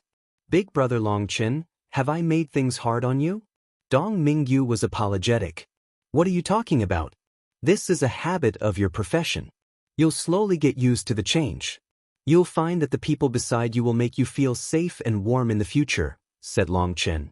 The future, Dong Mingyu muttered to herself, a sudden trace of sadness appearing in her eyes. Are you still worried about the god's curse? Don't worry, I've found a way to handle it, said Long Chen. Dong Mingyu shook her head. Big brother Long Chen, you don't need to console me. Ever since I entered the world of the killing god, I knew this day would come. I've killed too many people, and I'm not afraid of death. To be able to truly help you this time, I have no regrets even in death. Do you really have no regrets? Do you not wish to follow your big brother in overcoming the rest of the world and being free? Asked Long Chen. It's a nice wish. I wish I could accompany you forever. You're the only one in this world who has treated me well. Dong Mingyu held back her tears. She wasn't afraid of death. She had originally made her determination to kill herself when the curse descended upon her so that she wouldn't bring any trouble to Long Chen. She was clearer than anyone on just how terrifying the god's curse was. However, after she had seen Long Chen's eyes full of worry over her, after she had laid in his warm embrace, for the first time, she felt that death was not as simple as she had imagined. Long Chen pulled Dong Mingyu into his embrace. Trust in your big brother. As long as your big brother Long does not approve of it, no one can wrest someone from my side, not even a god. The high priest had alerted him about the dangers of this curse, but he didn't fear it. Holding Dong Mingyu's hand, Long Chen slowly walked through the forest. He asked Dong Mingyu about the past few years. Dong Mingyu's only response was killing, killing and more killing. This was the profession of an assassin. In the training grounds of the assassins, no one had known she was the future divine daughter. The fighting within the Bloodkill Hall itself was incomparably cruel. Slaughtering each other was common and even necessary. That was why their assassination missions were always solo. They never worked together with others because they couldn't trust anyone else. Or perhaps the only ones they could trust were their weapons and dead people. Although Dong Mingyu had put it simply, Long Chen knew that she had to have experienced an unimaginable life during these past few years. Dong Mingyu was still young, but her heart was aged with things no child should experience. To become the Martial Heaven Continent's #1 assassin was no simple thing. When they passed by Fatty Tu Qianshang's little house, Long Chen found that he wasn't home. When Long Chen asked around, he learned that Tu Qianshang was off wandering. The Wine God Palace really is a good place. There's a roof over your head, food to eat, and freedom to wander about whenever you want. Not seeing Fatty Tu disappointed Long Chen. After being beaten so badly at drinking games that he almost turned hostile, Fatty Tu had still gone to help the heaven-splitting battle sect. Long Chen felt that he needed to properly apologize to him. It's getting late. Let's go home and eat. Long Chen smiled and pulled Dong Mingyu to the rear of the Wine God Palace. Come child, eat some more. These vegetables were all personally grown by me. They're very fresh. Mrs. Long affectionately used her chopsticks to take bits of every dish she had made. She rarely had visitors, so she was very excited by Long Chen and Dong Mingyu's arrival. With each dish, she explained what vegetables had gone into it and how she had cultivated them. What made Long Chen the most speechless was that his mother had even started raising her own chickens, ducks, and pigs. Everything on the table had been grown by her. Mom, this is the Wine God Palace, a sacred place. It's not very suitable for you to raise these. Long Chen felt a bit bitter. Raising livestock within the Wine God Palace didn't seem to suit its nature. What's not suitable about it? Even the great high priest comes every month to eat a meal with us. He constantly praises my cooking. The high priest even said something about the Tao. Mrs. Long couldn't quite recall what it was. It was that the Tao is hidden within life. It means that many Taos within this world are hidden in plain sight around us. We need to experience all aspects of life to comprehend them. Long Tianxiao walked in, holding 2 jugs. Here, have a taste of my new wine. One of those jugs contained something known as the 100-flower berry wine. It was specifically made by Long Tianxiao for Mrs. Long and Long Xiaoyu. In the past, Mrs. Long had complained a great deal about Long Tianxiao's enthusiasm for alcohol. To stop her nagging, Long Tianxiao had come up with this 100-flower berry wine that could nourish the body and improve the complexion. Most importantly, the flavor was particularly good. After drinking it a few times, Mrs. Long found herself looking younger and came to love the wine, and as a result, her complaining ceased. Now, Long Tianxiao spent all day making wine, while Mrs. Long spent all day in the garden, and Long Xiaoyu was sent to the Grand Xia schools. They were all doing their part. Their days were all simple but happy. Little you should try out your uncle's craftsmanship. Long Tianxiao poured some wine into Dong Mingyu's cup. Long Xiaoyu was delighted because this was the only wine she was allowed to drink, and she didn't get to drink it often. Little big sister, what's wrong? Long Xiaoyu suddenly noticed that Dong Mingyu was crying. I'm fine. Thank you. Dong Mingyu had never experienced the warmth of a family. In her recollection, her father and mother had never even smiled at her. They had only harshly criticized her when she failed to live up to their expectations. There was also an icy whip. The slightest slacking during her training would result in her mother's whip splitting her skin. As for her father, she didn't recall him ever speaking to her. It was like they didn't view her as a child but a tool. Or perhaps she was simply a chip to improve their lot with the killing god. At first, Dong Mingyu didn't feel that this was odd. That was because the entire Bloodkill Hall was like this. There were no emotions to speak of. However, upon encountering Long Chen, her life had started to change. For the first time, she saw someone that could pity an enemy who harmed them, someone who endured the pain of being stabbed in the heart yet refused to kill the stabber. Later on, she had gradually come into contact with the rest of the world and learned that not everyone was a heartless assassin. Not all parents were that cold to their children. However, even then, those emotions were a distant thing to her. The only person she trusted in this world was Long Chen. Today, she experienced this closeness, this unconditional trust from others. She, who had long since forgotten what it felt like for tears to touch her eyes, once more experienced it, but her mental realm was completely different from the last time. Long Tianxiao and Mrs. Long exchanged a glance, not knowing why Dong Mingyu would suddenly start crying. This is just the start. You'll come to realize that this world has many things that can move you. You'll find more things to love in this world, said Long Chen comfortingly. Although Long Chen had never been an assassin, he had profoundly experienced the emotionless way that assassins viewed life. It was a kind of extreme brainwashing that wiped out their emotions. The Bloodkill Hall raised every person to be a killing tool. Dong Mingyu had always suppressed any feelings of hating her current life or longing for a different one. Today, that suppression was lifted. Dong Mingyu smiled slightly at his words. Although her appearance was still very young, she was beautiful.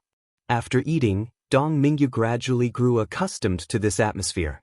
Although it hadn't reached the point where she was smiling and talking, at the very least, she wasn't so tense anymore. Mrs. Long purely felt that Dong Mingyu was a bit emotional because she must have suffered before. Hence, she began to look after her. On the other hand, Long Tianxiao saw some clues and didn't judge her or do anything. He just focused on drinking with his son. What Long Chen hadn't expected was that his father would have such shocking talent at making wine. The realm within this wine was not inferior to the disciples of the Wine God Palace. When he thought about it, he supposed it was understandable. The Wine God Palace's disciples had their own past lives. The wine they made expressed those pasts. Long Tianxiao had once been an extremely respected marquis who led the empire's army and protected the people. He had also once lived a glorious life. Now he had shed his armor and returned to being a commoner. All he had experienced had led him to have a high mental realm. If it weren't for his limited natural talent, with that kind of comprehension ability, he might have made shocking advancements in cultivation. After he had a chance to immerse himself in the Wine God Palace, his winemaking arts progressed rapidly. Long Chen thought back to the past. Perhaps this was all fate. From the day Long Tianxiao accepted Long Chen and raised him as his own child, he and his wife had been fated to be implicated by Long Chen. It was because of Long Chen that the two of them had been forced to leave their home and all the family they had had. They had sacrificed a great deal. To see them being able to live happily here brought Long Chen joy and relief. It was a simple meal, but it had been especially sweet to Dong Mingyu. After drinking, Long Xiaoyu immediately wanted to bring this new little big sister of hers to the Imperial Palace to look at the decorative lanterns. However, this suggestion was instantly shot down by Mrs. Long, the reason being that Long Xiaoyu had not done even a bit of her homework today. All she thought about was playing. "Mom, she can be half a day behind in her homework. We have a guest. Xiaoyu is like a host, and to properly treat guests as a host is the right thing for a courteous person." Long Chen smiled. Fine. But remember to make up for it," said Mrs. Long. Actually, Mrs. Long wasn't really going to say no. She just wanted to give Long Xiaoyu a fright and remind her of her homework. A mischievous child couldn't be given free rein. Hee, big brother is the best. Little big sister, let's go. I almost forgot. Mom, can I have some money to buy some sweets for little big sister? Any trace of tears of resentment in Long Xiaoyu's eyes had vanished without a trace. She extended her childish hands at Mrs. Long. Mrs. Long glared at Long Xiaoyu, between laughter and tears. This child switched from crying to laughter in an instant. After that, Mrs. Long gave her 2 gold coins and told her that she could buy anything she liked. In the Grand Xia, the commoners used regular currency. These 2 golden coins were a significant sum to an ordinary commoner. Although Mrs. Long was not lacking money, she didn't want Long Xiaoyu to become entitled. Even if she was a little girl, they had to have some independence. That was why Mrs. Long had asked the Grand Xia's royalty to treat Long Xiaoyu as an ordinary child and not let her feel superior to others. The worst case would be if she was decked in lavish and extravagant gifts. Long Xiaoyu hugged her mother and gave her a kiss. She then ran out while holding Dong Mingyu's hand. Her laughter rang out from the path, making Long Chen smile. The arrival of Long Xiaoyu had brought his family much merriment. Long Chen wanted to thank Long Xiaoyu for bringing his family a sense of completion and joy. "I'll go tell the imperial bodyguards to look after their safety," said Long Tianxiao. Although the high priest never mentioned anything about Long Chen's dire straits to Long Tianxiao, ever since their kidnapping in the eastern wasteland, Long Tianxiao had become particularly careful not to have any of them used as hostages against Long Chen. "No need to worry. With her present, no one can threaten their safety," said Long Chen. What kind of joke was that? With the Martial Heaven Continent's #1 assassin present, safety was no issue. His father was actually treating Dong Mingyu as a regular child without realizing that she was an existence that terrified countless experts. This couldn't be blamed on Long Tianxiao. Dong Mingyu's face was quite innocent, looking just like a delicate maiden. No one would imagine that she could kill without even blinking. Even when she had revealed her face in front of the Yin-Yang world, people still didn't dare to believe their eyes. After chatting with his parents for a while, Long Chen learned that his mother was always dissatisfied with how naughty Long Xiaoyu was and how she didn't properly do her homework. Long Tianxiao had always been a steady figure, but after Long Xiaoyu was born, the two of them were given constant headaches by just how naughty she was. Although Long Chen had been naughty as well, it hadn't been so exaggerated. Long Chen smiled. "Xiaoyu is just like me. The only reason I wasn't so naughty was because I wasn't qualified." When he was just a child, the Long family had been thrown into a tumultuous situation. He had been forced to be a good child to avoid causing more trouble for his family. But now, Long Xiaoyu could cause as much trouble as she wanted. With the Wine God Palace as support, there was no need to suppress her childish nature. Long Chen even suspected that his character might not have been influenced by the Pill Sovereign's memories, but due to how hard he had suppressed himself as a child. After talking with his parents, Long Chen stood and left for the high priest's residence. He felt that the high priest had wanted to tell him something before, but hadn't had a good chance to say it. "Come sit."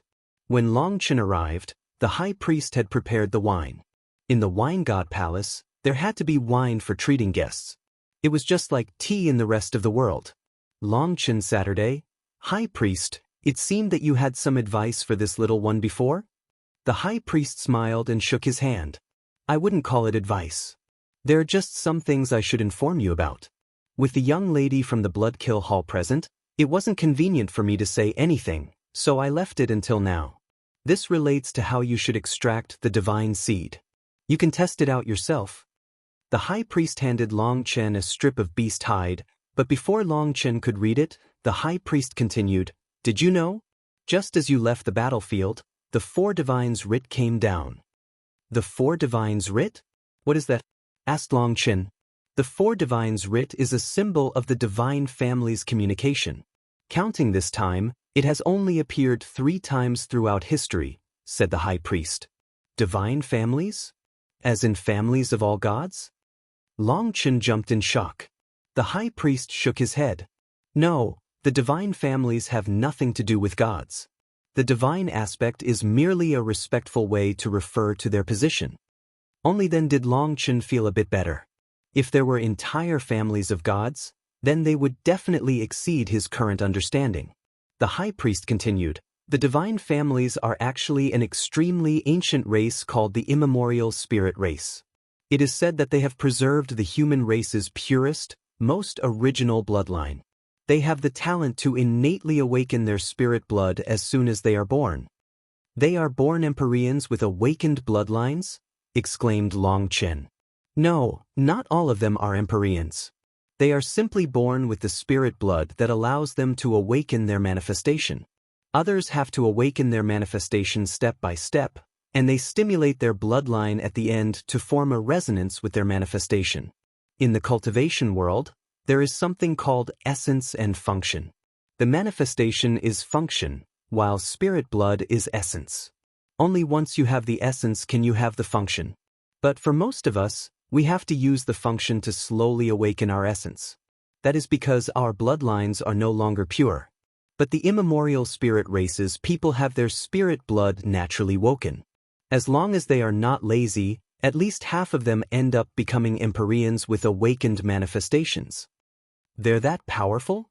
This was Long Chen's first time hearing of such a terrifying existence on the Martial Heaven continent.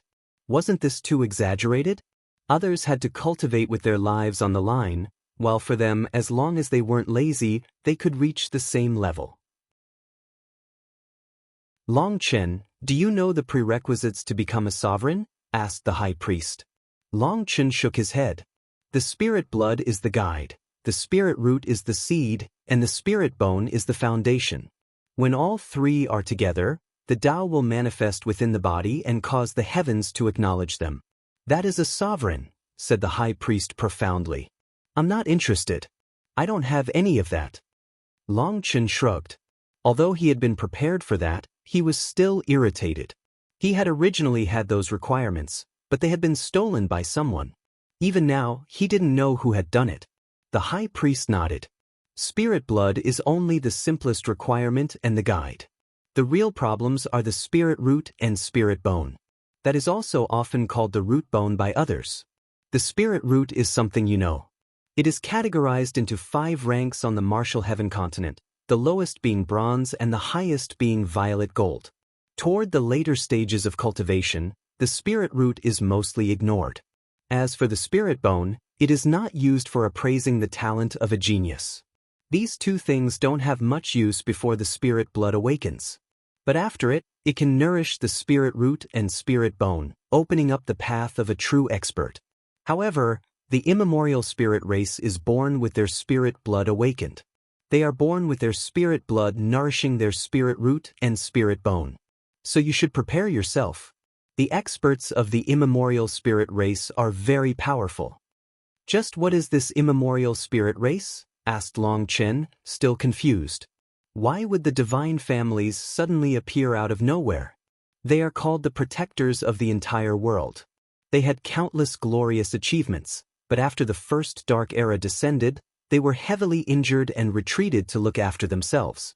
At that time, just as the continent's powers were smashed apart and scattered, just as countless sects were destroyed and the entire continent was on the verge of destruction as well, the first-generation sovereign, Yun Shang, rose. He united the races on the continent and forced back the invaders, giving the Martial Heaven continent a chance to recover. Sovereign Yun Shang was the first sovereign, and the only one to suddenly soar against that kind of adversity. He was the only sovereign who did not experience the Qi flow eruption. After that, the divine families were silent for many years. Their ruling era was ended by the first dark era. After that came the time of the 5 sovereigns. The divine families also appeared during those times to help the sovereigns, but their light was eclipsed by the sovereigns. The last time the divine families appeared on the continent was a dark era 43,000 years ago. The dark era from that time was not particularly large in scope, but it was the divine families that allowed the continent to pass through that tribulation. That was how their name once more resounded across the continent, but ever since then, they've been silent.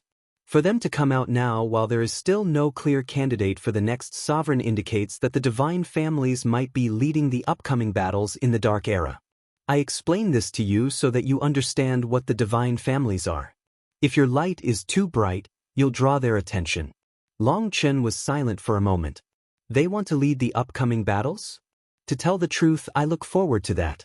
I never wanted to stand out. If they have the power, then I hope they use it well.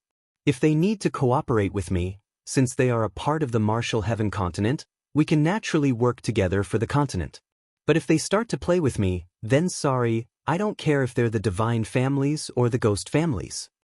Long Chen knew that the high priest was referring to the fact that when the divine families came to lead the future battles, the powers of the continent would be forced to listen to their arrangements. Long Chen had never been good at listening to other people's orders. Furthermore, with the Dragon Blood Legion's power, the divine families would definitely not be able to ignore them. When the time came, if the divine family's orders differed from Long Chen's desire, a conflict would be inevitable. Long Chen's meaning was also clear. If the divine families were so amazing, then they could save this world. The Dragon Blood Legion would assist them, but that didn't mean that they had the authority to order the Dragon Blood Legion around. Other than that, I have another piece of bad news. Do you remember DXN whom you killed? Asked the high priest. I remember him. That person was raised into an idiot. I can't forget him even if I want to. What, is there some problem? Long Chen's impression of that idiot was still strong in his mind. At that time, his mother had even threatened Long Chen, saying that DXN was still a child. That was why Long Chen had let him off easy and given him a chance to reincarnate. The problem isn't with him but his mother. I have heard that she comes from one of the divine families, said the high priest. How could that be? Didn't you say that the divine families have been gone from the continent for thousands of years? The divine families have truly been gone, but that doesn't represent that they are isolated from the world.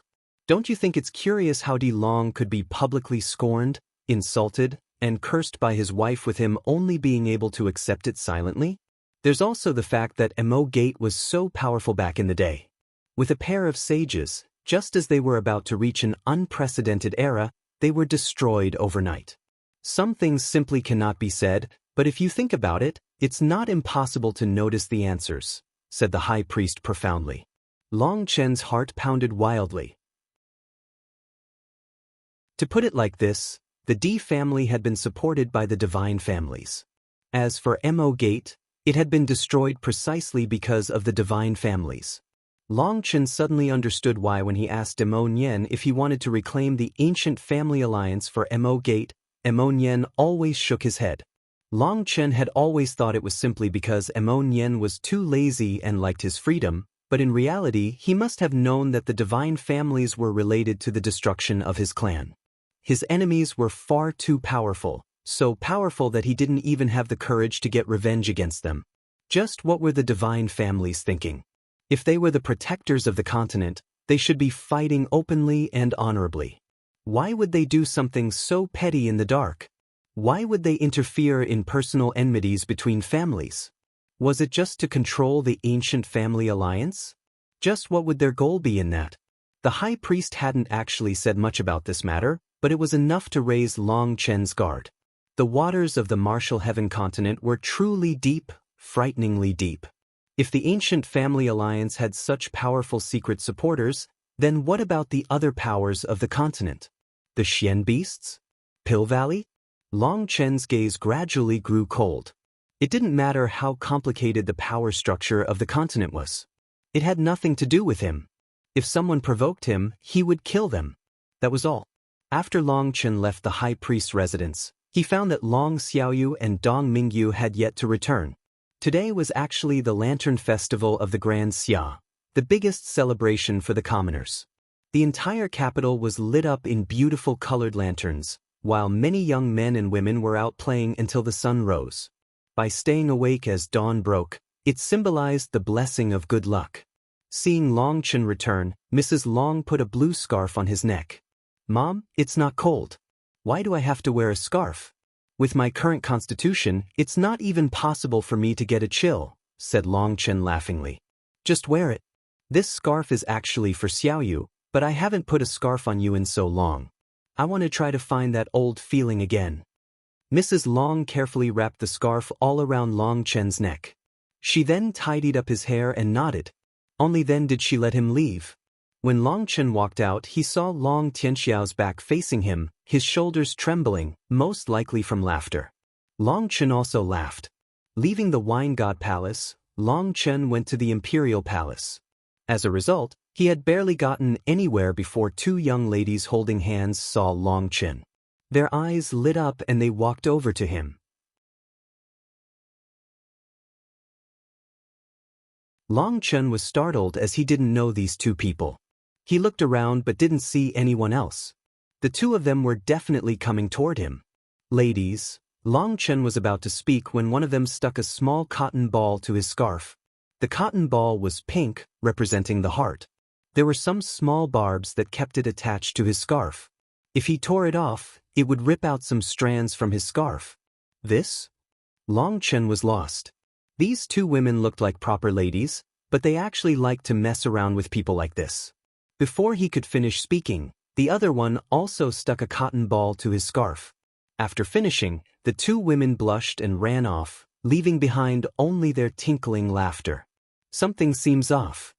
Long Chen suddenly thought of his father's laughter as he had walked out, as well as his mother's somewhat odd actions. It seemed that he had been conned. Continuing on his way, Long Chen suddenly saw a group of men wearing white robes and scholar bands on their heads. They carried white paper fans. They were tottering, seemingly drunk. Based on their apparel, they were scholars from some academy, and their cultivation bases weren't bad either. At such a young age, they had reached the foundation forging realm. However, with the way they were swaggering about, Long Chen felt that they would need to at least be at the Nether Passage realm to have such arrogance. They were tottering side to side like crabs as if this giant road wasn't enough for the 8 of them. Long Chen saw scarves on their necks as well, and the color was the same as his. He instantly understood that this blue scarf represented something. Furthermore, those people's scarves also had many cotton balls on them, with the fewest having only 7 and the most having over 10. Those people saw Long Chen and his scarf and instantly became disdainful. They began walking directly toward him. They want to bump into me? Long Chen was speechless. He didn't care, so he got out of the path. But that group became even more unbearable. He doesn't even dare to reveal his identity plate. He either has no status or is a country bumpkin from outside, sneered one. Only then did Long Chen notice the jade plates on their waists indicating that they came from the Grand Xia Scholar Mansion. That was a high-level academy in the Grand Xia where both culture and martial arts were taught. The people inside were all talented, and many would become officials in the government in the future. Of course, some people only joined in order to get that status. Some rich families would send their children there just to win some face. Long Chen had heard of this place, and he knew that although they did martial arts as well, it was the scholar aspect that was focused on. At the same time as he read the Grand Xia Scholar Mansion on their jade plates, he also saw a small outer character written on it, meaning that they weren't even the top students of the academy. Long Chen smiled. Looking down on others to make yourself look stronger was just a display of those who felt inferior. Why bother talking with them? Inside the Grand Xia, Long Chen had a layer of spiritual strength covering his face to make sure that others couldn't recognize him. After all, he had once been the mighty national protector, so many people inside the capital recognized him. By covering up his face and not revealing his identity plate, these people assumed that Long Chen's status was so low that he was embarrassed to reveal it. Long Chen continued onward and saw another man with a scarf who wasn't revealing his identity plate. However, that man seemed dispirited. His clothes were new, but Long Chen saw that the insides of his sleeves were worn. Clearly, he was so poor that he couldn't even buy a new set of clothes and was forced to only buy an outer robe, while his inner robes were still broken down from use. "Brother, why are you sighing?" Long Chen took the initiative in greeting him. "Sir, you are?" The man was startled and hastily tried to bow. "What, sir? We're both the same. Let us share our misery." Long Chen waved his hand and put on a bitter expression. "Sir must be joking. You already have 2 ladies willing to sing you the song of their hearts, and you aren't satisfied?" The dejected man shook his head. "I saw some people with 10 each just pass. I almost died of envy and tried to snatch them away." "So tell me, these cotton balls, they're heart jewels," corrected the man. "Right, these heart jewels, what's the story behind them? I hope you won't laugh at me, but I don't have much learning. I feel like a scholarly man such as yourself can simplify it for me," said Long Chen with a smile. The sad man shook his head, sighing. "What's the point of reading 100 useless books? No matter how much I read, what's the point? People's hearts are all ostentatious. Sorry for being rude, I shouldn't be complaining." The heart jewels became popular during the time of Princess Xia Yin during the Grand Xia's Wuda era. Princess Xia Yin was very kind and lively. Once, she snuck out of the palace to play and accidentally brushed against someone while they were looking at the lanterns by the river. One of her heart-shaped hairpins snagged on that person's scarf. Because of the hooks on the hairpin, it was stuck firmly to that person's scarf. They spent a long time before managing to extricate the hairpin without damaging the scarf. After working together on that, they actually grew friendly and continued to meet. But later on, their relationship was discovered by the imperial palace, and at that time, the imperial family's rule was that the princesses could not marry commoners. The person she had bumped into then went into the military, and in just over 10 years, went from a common foot soldier into the position of general through his accomplishments. However, during a fierce battle against barbarians, he was shot in the eye. Feeling that he was no longer fit for the princess, he silently left. However, just as he left the army, the princess ran over, bringing her entire dowry with her. In the end, they married. The story between them circulated throughout the commoners, and later, it became custom for unmarried young men and women to flirt during the Lantern Festival. The men would wear scarves, while the women would place their heart jewels on the scarves of the men they liked. The heart jewels are actually a tiny lock that can be opened with no key. Inside is a slip of paper with the girl's information on it. If you feel like there's a tie between you and her, you can use that information to start a relationship with her. The man sighed deeply. It seemed he had been looking for that fabled soul mate, but he hadn't found her. Long Chen rolled his eyes. No wonder his father had been laughing, so Long Chen had been tricked into going out for courting. This made Long Chen think of the Phoenix Cry Empire's Lantern Festival. After being away for so many years, he ended up running into a similar custom here. At that time, Shi Feng, Fatty Yu, Shi Ho, and him had all been companions. Recalling it, Long Chen felt as if it was just yesterday. What are you sighing about? As a man, you have to stand up straight. What, can you not bear it? Do you want to seek death to end it all? Long Chen's lip curled. How did you know? Just how strong was Long Chen's spiritual strength? He had easily read that person's spiritual fluctuations. This fellow had grown tired of life and was thinking of death. Speak. If you have troubles, perhaps I can help you once, said Long Chen. I was harmed by others. They destroyed my certificate of acceptance, so I was unable to enter the Grand Xia's Scholar Mansion. I have no way to right this wrong. I spent my final coin on buying a new robe to see if I can find someone who has the slightest good feelings toward me before dying. That way I could die without regrets. I didn't even encounter one. Long Chen shook his head. If I hadn't said that I would help you, I really wouldn't help someone like you. Rather than thinking about how to solve your problems, you want to use death to avoid them? Useless is an appropriate word for people like you. Don't tell me that you worked hard, that your luck was bad, that those people were evil. As long as you live in this world, no one has it easy. Remember this: if you feel that life is easy, then there are definitely people carrying the burden of your life for you. If you rely on a mountain, the mountain will collapse one day. If you rely on your father will age one day. If you're weak, the troubles will be strong. If you're strong, the troubles will be weak.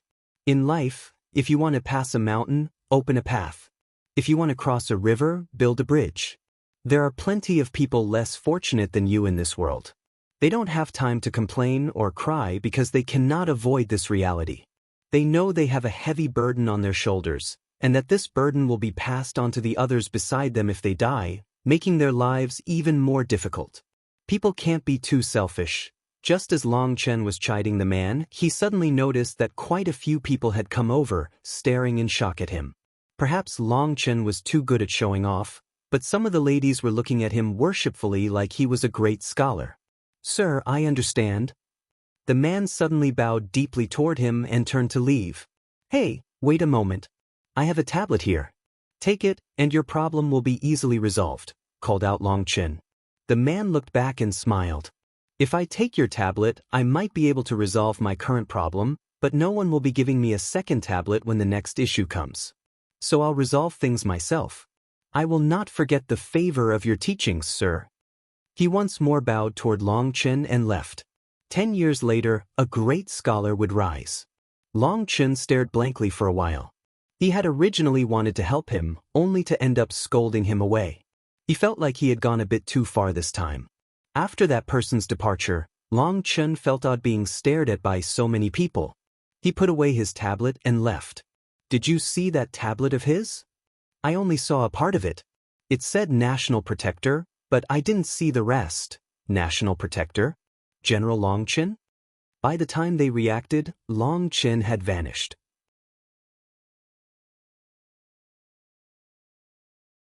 In the future, I should get rid of this habit of shooting off my mouth. Seeing someone who wanted to die, Long Chen had gotten angry as no one cherished life more than him. Only people who often risked their own lives would know just how valuable life was. For someone to not want their own life, Long Chen really wanted to slap them. Long Chen quickly arrived at the riverside. This was actually a moat that had been created in the city, and both sides were filled with people. These people didn't just come from Grand Xia. Many were tourists who had been drawn over by this attraction. The arch bridge itself was also filled with people as well as beautiful lanterns. The lanterns dotted the river like stars in the night sky. There were men and women praying before sending their lanterns into the river. The lanterns lazily floated away. On the two sides of the river were countless shops. The sound of them shouting prices and haggling was very loud.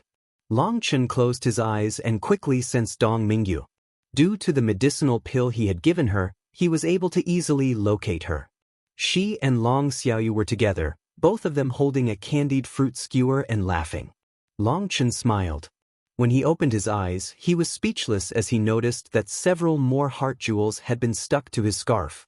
He didn't even know who had put them there. He reached out to take off the scarf, but then he found that every man present was wearing one. If he took it off, it would make him conspicuous. Thinking about it, he gave up and just walked over to Dong Mingyu. Dong Mingyu noticed him when he was still a while away. She pulled Long Xiaoyu over to him. "Big brother, you're here too. Great. We're out of money, and we still haven't bought a lot of good stuff." As soon as Long Chen arrived, Long Xiaoyu passed her candy to Long Chen, had him eat a bite, and then immediately mentioned her lack of money. Long Chen pinched Long Xiaoyu's little face. She really was a little sprite, knowing how to weasel money out of people. "What did you buy that 2 gold coins weren't enough?" asked Long Chen. Those 2 gold coins were a year's income to a commoner. The prices within the Grand Xia were not so extravagant. "We ate it all. We went down the entire street. I also bought a few small trinkets." Long Xiaoyu opened her small backpack. "Are you planning on opening a business? Is this your stock?" Long Chen saw a backpack full of hairpins, bracelets, and all kinds of ornaments. There had to be hundreds of them. The craftsmanship was good, so they probably weren't cheap, but this was way too many. "Hee hee, I know that Mom rarely buys any jewelry for herself. I got some for her. It'll make her feel young and beautiful. I also have many good sisters in my school. They've given me gifts before, but I haven't been able to give them anything. Don't you think that's bad?" said Long Xiaoyu. "Fine, you little sprite, you always have excuses." Long Chen helplessly shook his head. "Actually, she still has some money. We've only spent half." Dong Mingyu transmitted a message to Long Chen. Although Dong Mingyu wasn't quite familiar with the concept of money, she had kept track of how much Long Xiaoyu had spent and how much remained. So, this girl was actually starting her own savings. Long Chen didn't expose her. "Let's go. I'll bring you around, and if you want anything, just ask." Long Chen held Long Xiaoyu and Dong Mingyu's hands as they walked. A rare smile appeared on Dong Mingyu's face, so Long Chen asked Dong Mingyu, "How do you feel?" Dong Mingyu looked at him. "My world was black before. You brought a ray of sunlight, but here, I feel like the world has color. I like this feeling. This world is actually quite beautiful. Although we often see ugly things, they can't conceal the beauty of the world. The sun illuminates the earth, but darkness always comes. This exchange of yin and yang is life. No matter how bright the sun is, there are always shadows in corners it can't reach. We cannot treat things as absolutes. Just use your heart to sense the world and you will find many things worth cherishing," transmitted back Long Chen. Long Chen knew that Dong Mingyu was wary of this world. To get used to this world would take time. However, every time she saw someone stick a heart jewel onto Long Chen's scarf, Dong Mingyu's gaze would change slightly. Are you all right?" asked Long Chen. "I'm fine. I feel great." Dong Mingyu smiled suddenly. "Good." Long Chen nodded. He had just noticed one of Dong Mingyu's sensitive areas. She looked 14 years old and looked immature, but she had actually spent 10 years in the Killing God space so that she would never look older. Hence, she was sensitive toward this aspect of her appearance. She didn't want Long Chen to view her as a child. Long Chen's years of training with weighing Tang Wanner's words and observing the slightest changes in her expression were finally paying off. Just now, he had called Dong Mingyu Little Yu. After hearing that, Dong Mingyu was very happy. Continuing onward, Long Chen noticed hundreds of experts secretly keeping an eye on them. Long Chen knew that those people were protecting Long Xiaoyu. The Grand Xia's imperial family cared deeply about Long Xiaoyu's safety. There were hundreds of life star experts disguised as ordinary people following her. However, it seemed that Long Chen's disguise was too good. They didn't recognize him, so their guards were raised. Long Chen was truly grateful to the Grand Xia. Long Xiaoyu constantly picked out things that she wanted. It was like she finally had a chance to be a big spender. However, she only picked out cheap things. Suddenly, fireworks began to explode in the sky, their light illuminating the capital. The festival's starting. We have to hurry, cried out Long Xiaoyu. She began to run, and Long Chen looked at where the fireworks were coming from. That place was very far, and although Long Xiaoyu had started to cultivate, she was still in the qi-gathering realm. For her to run over would take at least 2 hours. Grabbing her, he pressed down with his foot and the three of them vanished from the crowd. Those experts protecting Long Xiaoyu were all badly startled. Just at that moment, Long Chen's voice rang out in their heads. I am Long Chen, so you don't need to worry. Many thanks for your care for my little sister. This spiritual message was not an area message but directed at each and every one of them. That man had been Long Chen? They actually hadn't recognized him. With Long Chen present, they naturally didn't need to protect Long Xiaoyu. They were grateful for this message. Or if they had allowed Long Xiaoyu to simply vanish from sight, they would have been heavily punished. They were also emotional that Long Chen would actually personally thank them. From the battle during the Qi Flow eruption to the fight against the emperors to how Long Chen had called a sovereign brother, his status was incomparable.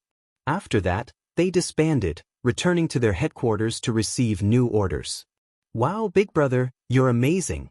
When can I do this too? Long Xiaoyu cried out in delight. She felt like they had just teleported to where she wanted to go. Take it slowly. I'm sure you'll get there soon enough. Long Chen smiled comfortingly. At first, Long Chen had wanted to use medicinal pills to change Long Xiaoyu's constitution. Her innate talent was very ordinary, so she wouldn't be able to walk far on the path of cultivation. The Xiantian realm would probably be her limit. By using medicinal pills, he could change that.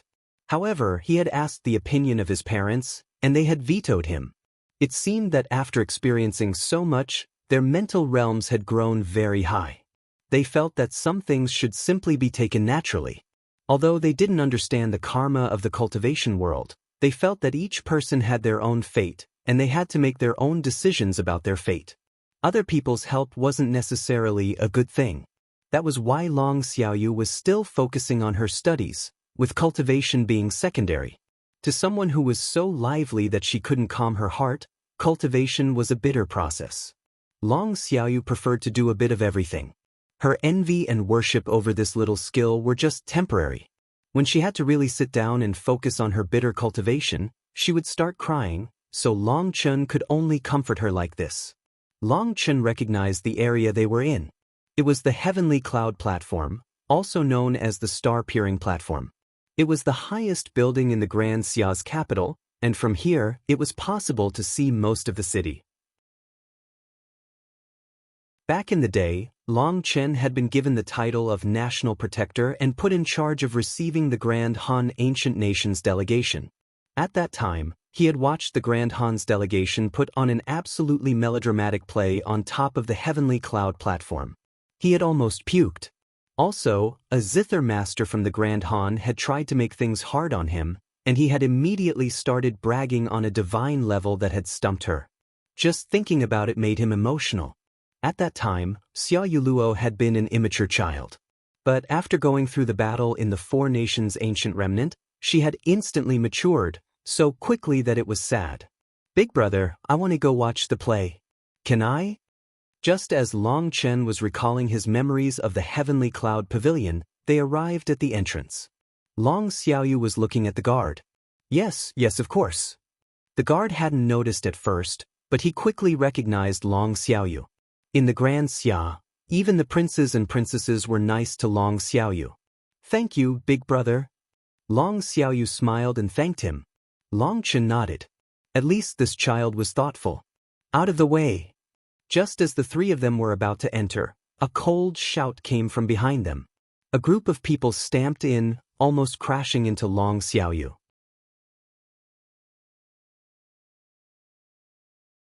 Long Chen frowned. Just who was so arrogant? Long Chen pulled back Long Xiaoyu, avoiding those people.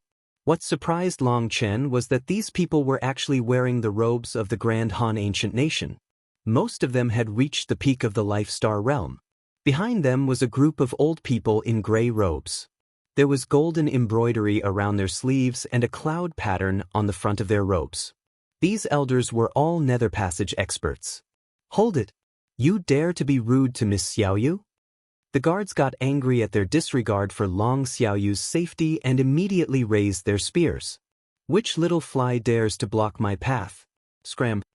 From the Grand Han's group of experts, a young man with a violet gold crown snorted. It was just a snort, but it contained a powerful spiritual pressure. These guards were only at the foundation forging realm. As a result, this snort instantly knocked them back. Blood poured out of their 7 orifices. Experts with awakened spirit blood? Now Long Chen was even more surprised. That person's spirit blood was awakened.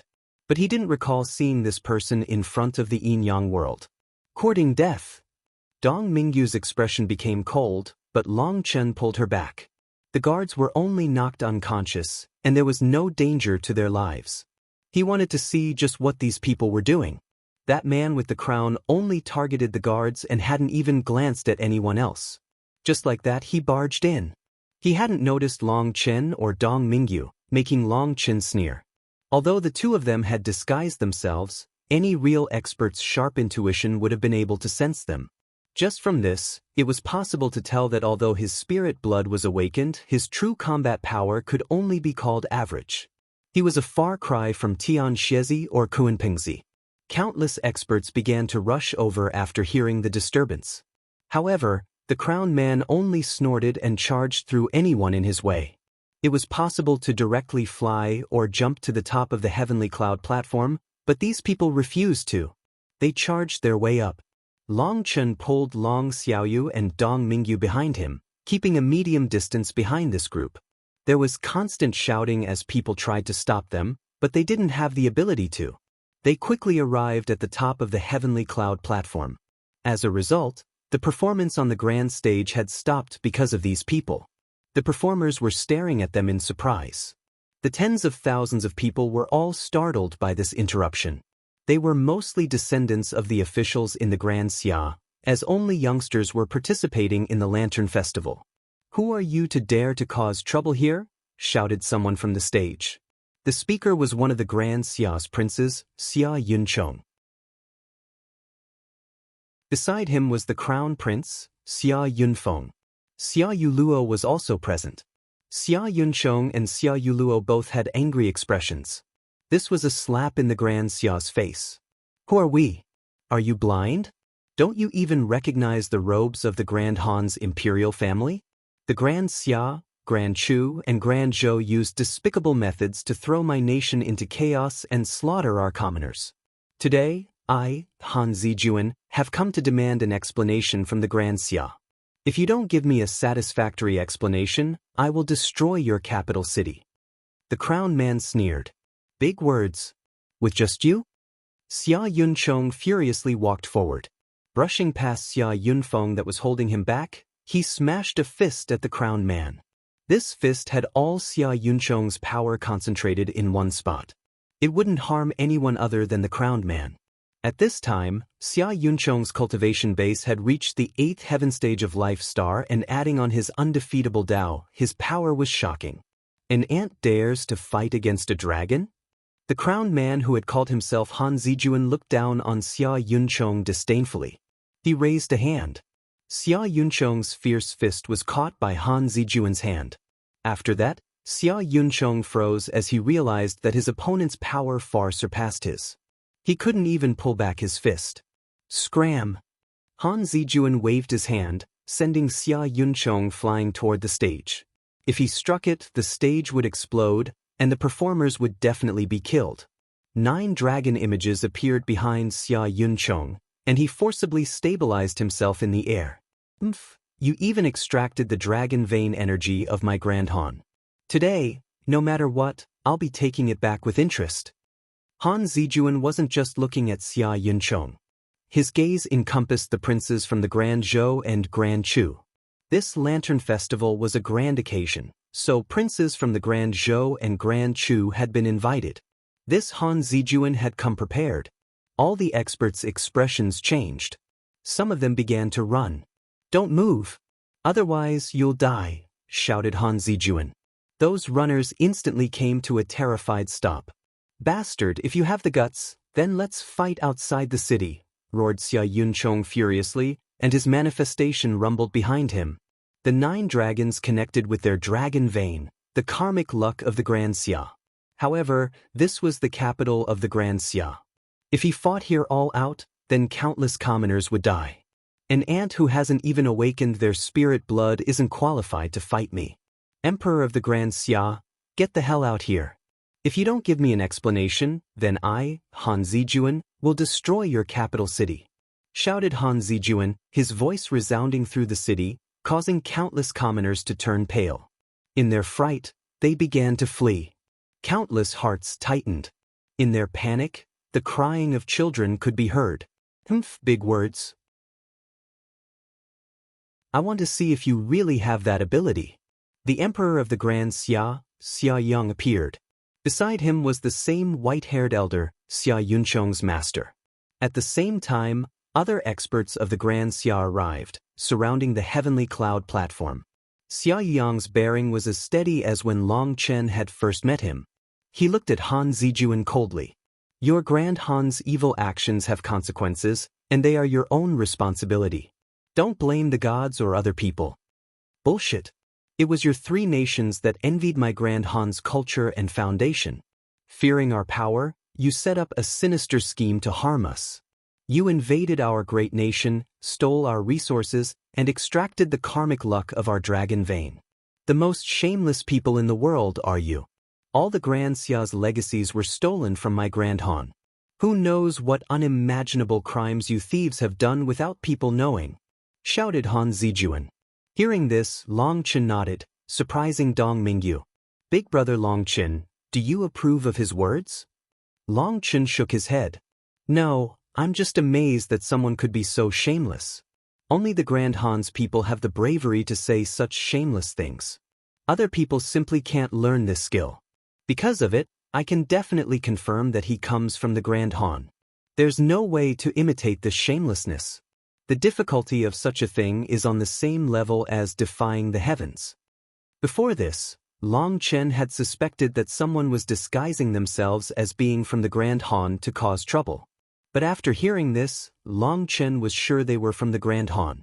It was just that he was curious how that was possible. In the 4 nations' ancient remnant, he had slain the Grand Han's princes. That had dealt a serious blow to the Grand Han. Then the Grand Han had held the dragon slaughtering convention. That battle had destroyed the capital of the Grand Han, and in their injured state, the imperial family collapsed, ushering in a new age for the Grand Han. There had been no need for anyone else to interfere. They had directly fallen into chaos with a never-ending battle inside their own borders. As for the commoners, there was no way for them to live a peaceful life. What absurd lies!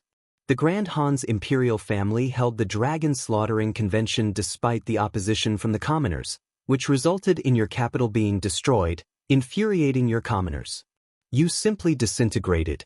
Not a single soldier from the Grand Xia, Grand Chu, or Grand Zhou was mobilized. Furthermore, your dragon vein was destroyed by yourselves when you fought there. The dragon vein chi merged back into the world and was naturally absorbed by the other 3 dragon veins inside the ancient nations. These are all the results of the Han imperial family's decisions. For you to blame others now, your Grand Han really is shameless. The 3 great nations even carved out an area for refugees fleeing your Grand Han to escape the bitterness of war. We've already been merciful, and yet you have the face to say such things? Sneered Xia Yang. As he shouted, he spoke spiritually to the elder beside him. I already sent people to the Wine God Palace for assistance. Why is there no reply? From the moment Han Zijuan had appeared, Xia Yang had known that things were bad. The other side had come prepared, and the current Grand Xia was unable to handle such an existence, so he had asked for help from the Wine God Palace. According to reason, even if the Wine God Palace refused to send help, they should have sent a reply. But there was no movement from them, so Xia Yang could only do his best to stall. The Wine God Palace just sent a reply, telling us not to worry, said the white-haired elder. Hearing that, Xia Yang was much more at ease. His confidence grew. You're the one making up lies. You were merciful? You set up a place for refugees? What a joke. Just listen to the heartfelt cries of those refugees, shouted Han Zijuan. Suddenly, a flying boat appeared in the sky. There were countless commoners of the Grand Han on top, their clothes in tatters and their faces covered in filth. They began to cry out, pointing at Xia Yang. You bastards, you treated us as slaves, using us for constant labor. Many of us were starved to death. You beasts, we wish we could treat you the way you treated us. As they began to shout, everyone in the Grand Xia's capital began to grow furious, icy killing intent appearing in their eyes.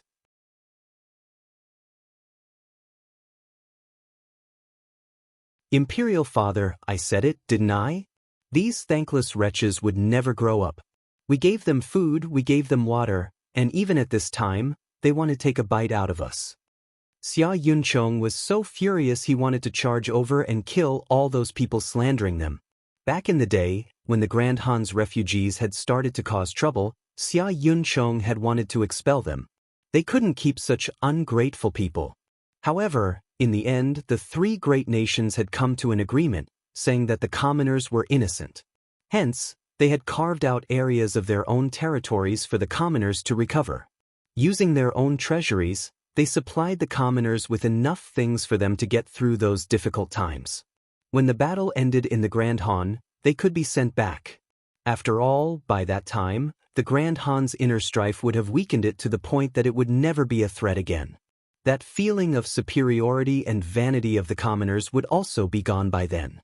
It was only due to their benevolence that the three nations had stretched out a helping hand to the refugees. But as a result, that hand was bitten. The refugees were all provided with foodstuffs when their crops failed. Although it wasn't enough for them to live in luxury, they wouldn't starve to death. As for being used as slaves, it was the wildest lie. You don't dare to accept your own crimes? You used sinister plots to fracture my Grand Han and wipe away our glory of tens of thousands of years. But worst of all, you enslaved our commoners, binding their souls. Your sins can't be counted. Today, I'll be getting justice for the Grand Han, declared Han Zijuan. The heavenly cloud platform was surrounded by hundreds of thousands of experts.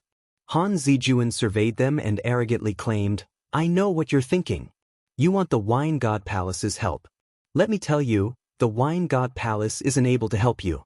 The personal grievances of the four ancient nations are private, so they can't help you. Furthermore, I have invited the outer branches of the divine families to bear witness to this. The divine families' outer branches? Xia Yuyang's expression changed, and he looked at the elders behind Han Zijuan. Those elders didn't say a word. They didn't even look at anyone. It was like everyone else was so negligible that they weren't worth their attention.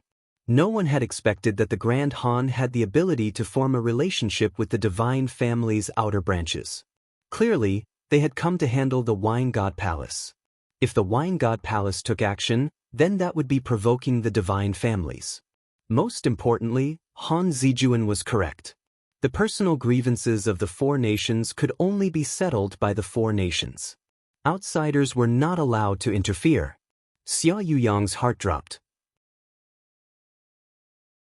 The Wine God Palace had said not to worry, but now he had no confidence. However, as a ruler who had commanded 3 armies and fought against the barbarians who threatened his borders, he didn't fear any threat. So what? The entire world has seen what the Grand Han has done. No one will stand up for you. Otherwise, That would be an insult to common sense and every person in this world, said Xia Yuyang. The divine family's outer branches had only come to bear witness. They most likely wouldn't be participating in the battle, or that would be going too far. Xia Yuyang first used his words to restrict them. Noisy. Are the divine family's things an ant can evaluate? One of the elders of the divine families opened his eyes. This elder was a third-step nether passage expert. Suddenly, concentrated death energy spread, making people feel like a hand was holding their throats. It was like just a thought would cease their lives. This was the power of a third-step nether passage expert. It was a special position held by those who controlled death energy. Xia Yuyang and the others were just life star experts and were powerless to resist. You. Xia Yuyang was shocked and infuriated. These outer branches were actually being so tyrannical, using such a method to intimidate others. They were clearly fighting for Han Zijuan. Ignorant brat, remember to always treat the divine families with respect, or you won't be qualified to live in this world any longer, sneered that elder. You go too far. Xia Yunchong's rage exploded. This was an intentional insult using his cultivation realm advantage. How was this bearing witness? This was clearly being a mercenary for Han Zijuan. Xia Yunchong stepped forward, his manifestation rumbling along with the heavenly Daos and the capital. With the support of the dragon vein energy, he was able to resist the elder's death domain. The suffocating feeling on everyone faded. You dare to be disrespectful to the divine families? Then you will die. The elder's body began to shine. A manifestation appeared behind him, and a terrifying pressure crashed down. Kneel! Han Zijuan shouted, his own manifestation rumbling. Countless cries came from the commoners down below. Despicable! If you have the guts, then have a fight outside the city, shouted Xia Yunchong. He didn't dare to go all out here. Only certain special buildings would be able to survive if a battle on this level was fought inside the city. Those buildings could be activated during battles to protect the commoners. However, during the Lantern Festival, countless people had gathered here. There was no way for them all to get to safety in time. Hence, Xia Yunchong couldn't attack. I already said you aren't qualified to fight me. You should just obediently kneel, or the Grand Xia's capital is about to be filled with countless aggrieved ghosts, haha. Han Zijuan laughed, not giving Xia Yunchong a chance. I heard you cultivate the undefeatable Tao. Back in the Four Nations ancient remnant, you already knelt to the Grand Han and begged for mercy. What's wrong with kneeling again? Just at this moment, a ray of sword chi flashed out. It was Xia Yuluo.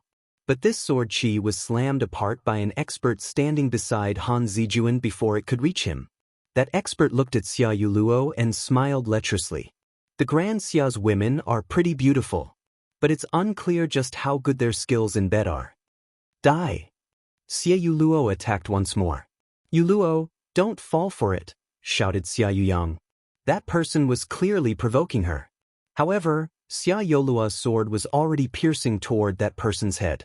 That person smiled disdainfully at her. Just like that, he reached out to grab her sword. He didn't even bother to summon his manifestation. Go from white crane spreads its wings to poison dragon strikes from its cave. When his shoulder quivers, switch to white rainbow pierces the sun. Just at that moment, a spiritual message rang out in Xia Yolua's head.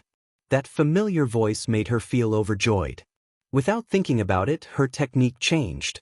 Just as that person's hand was about to grasp her sword, she suddenly changed techniques, causing him to clamp his hand down on nothing but air. Just as he stared blankly, Xia Yolua's sword had sliced through the air and stabbed toward his abdomen.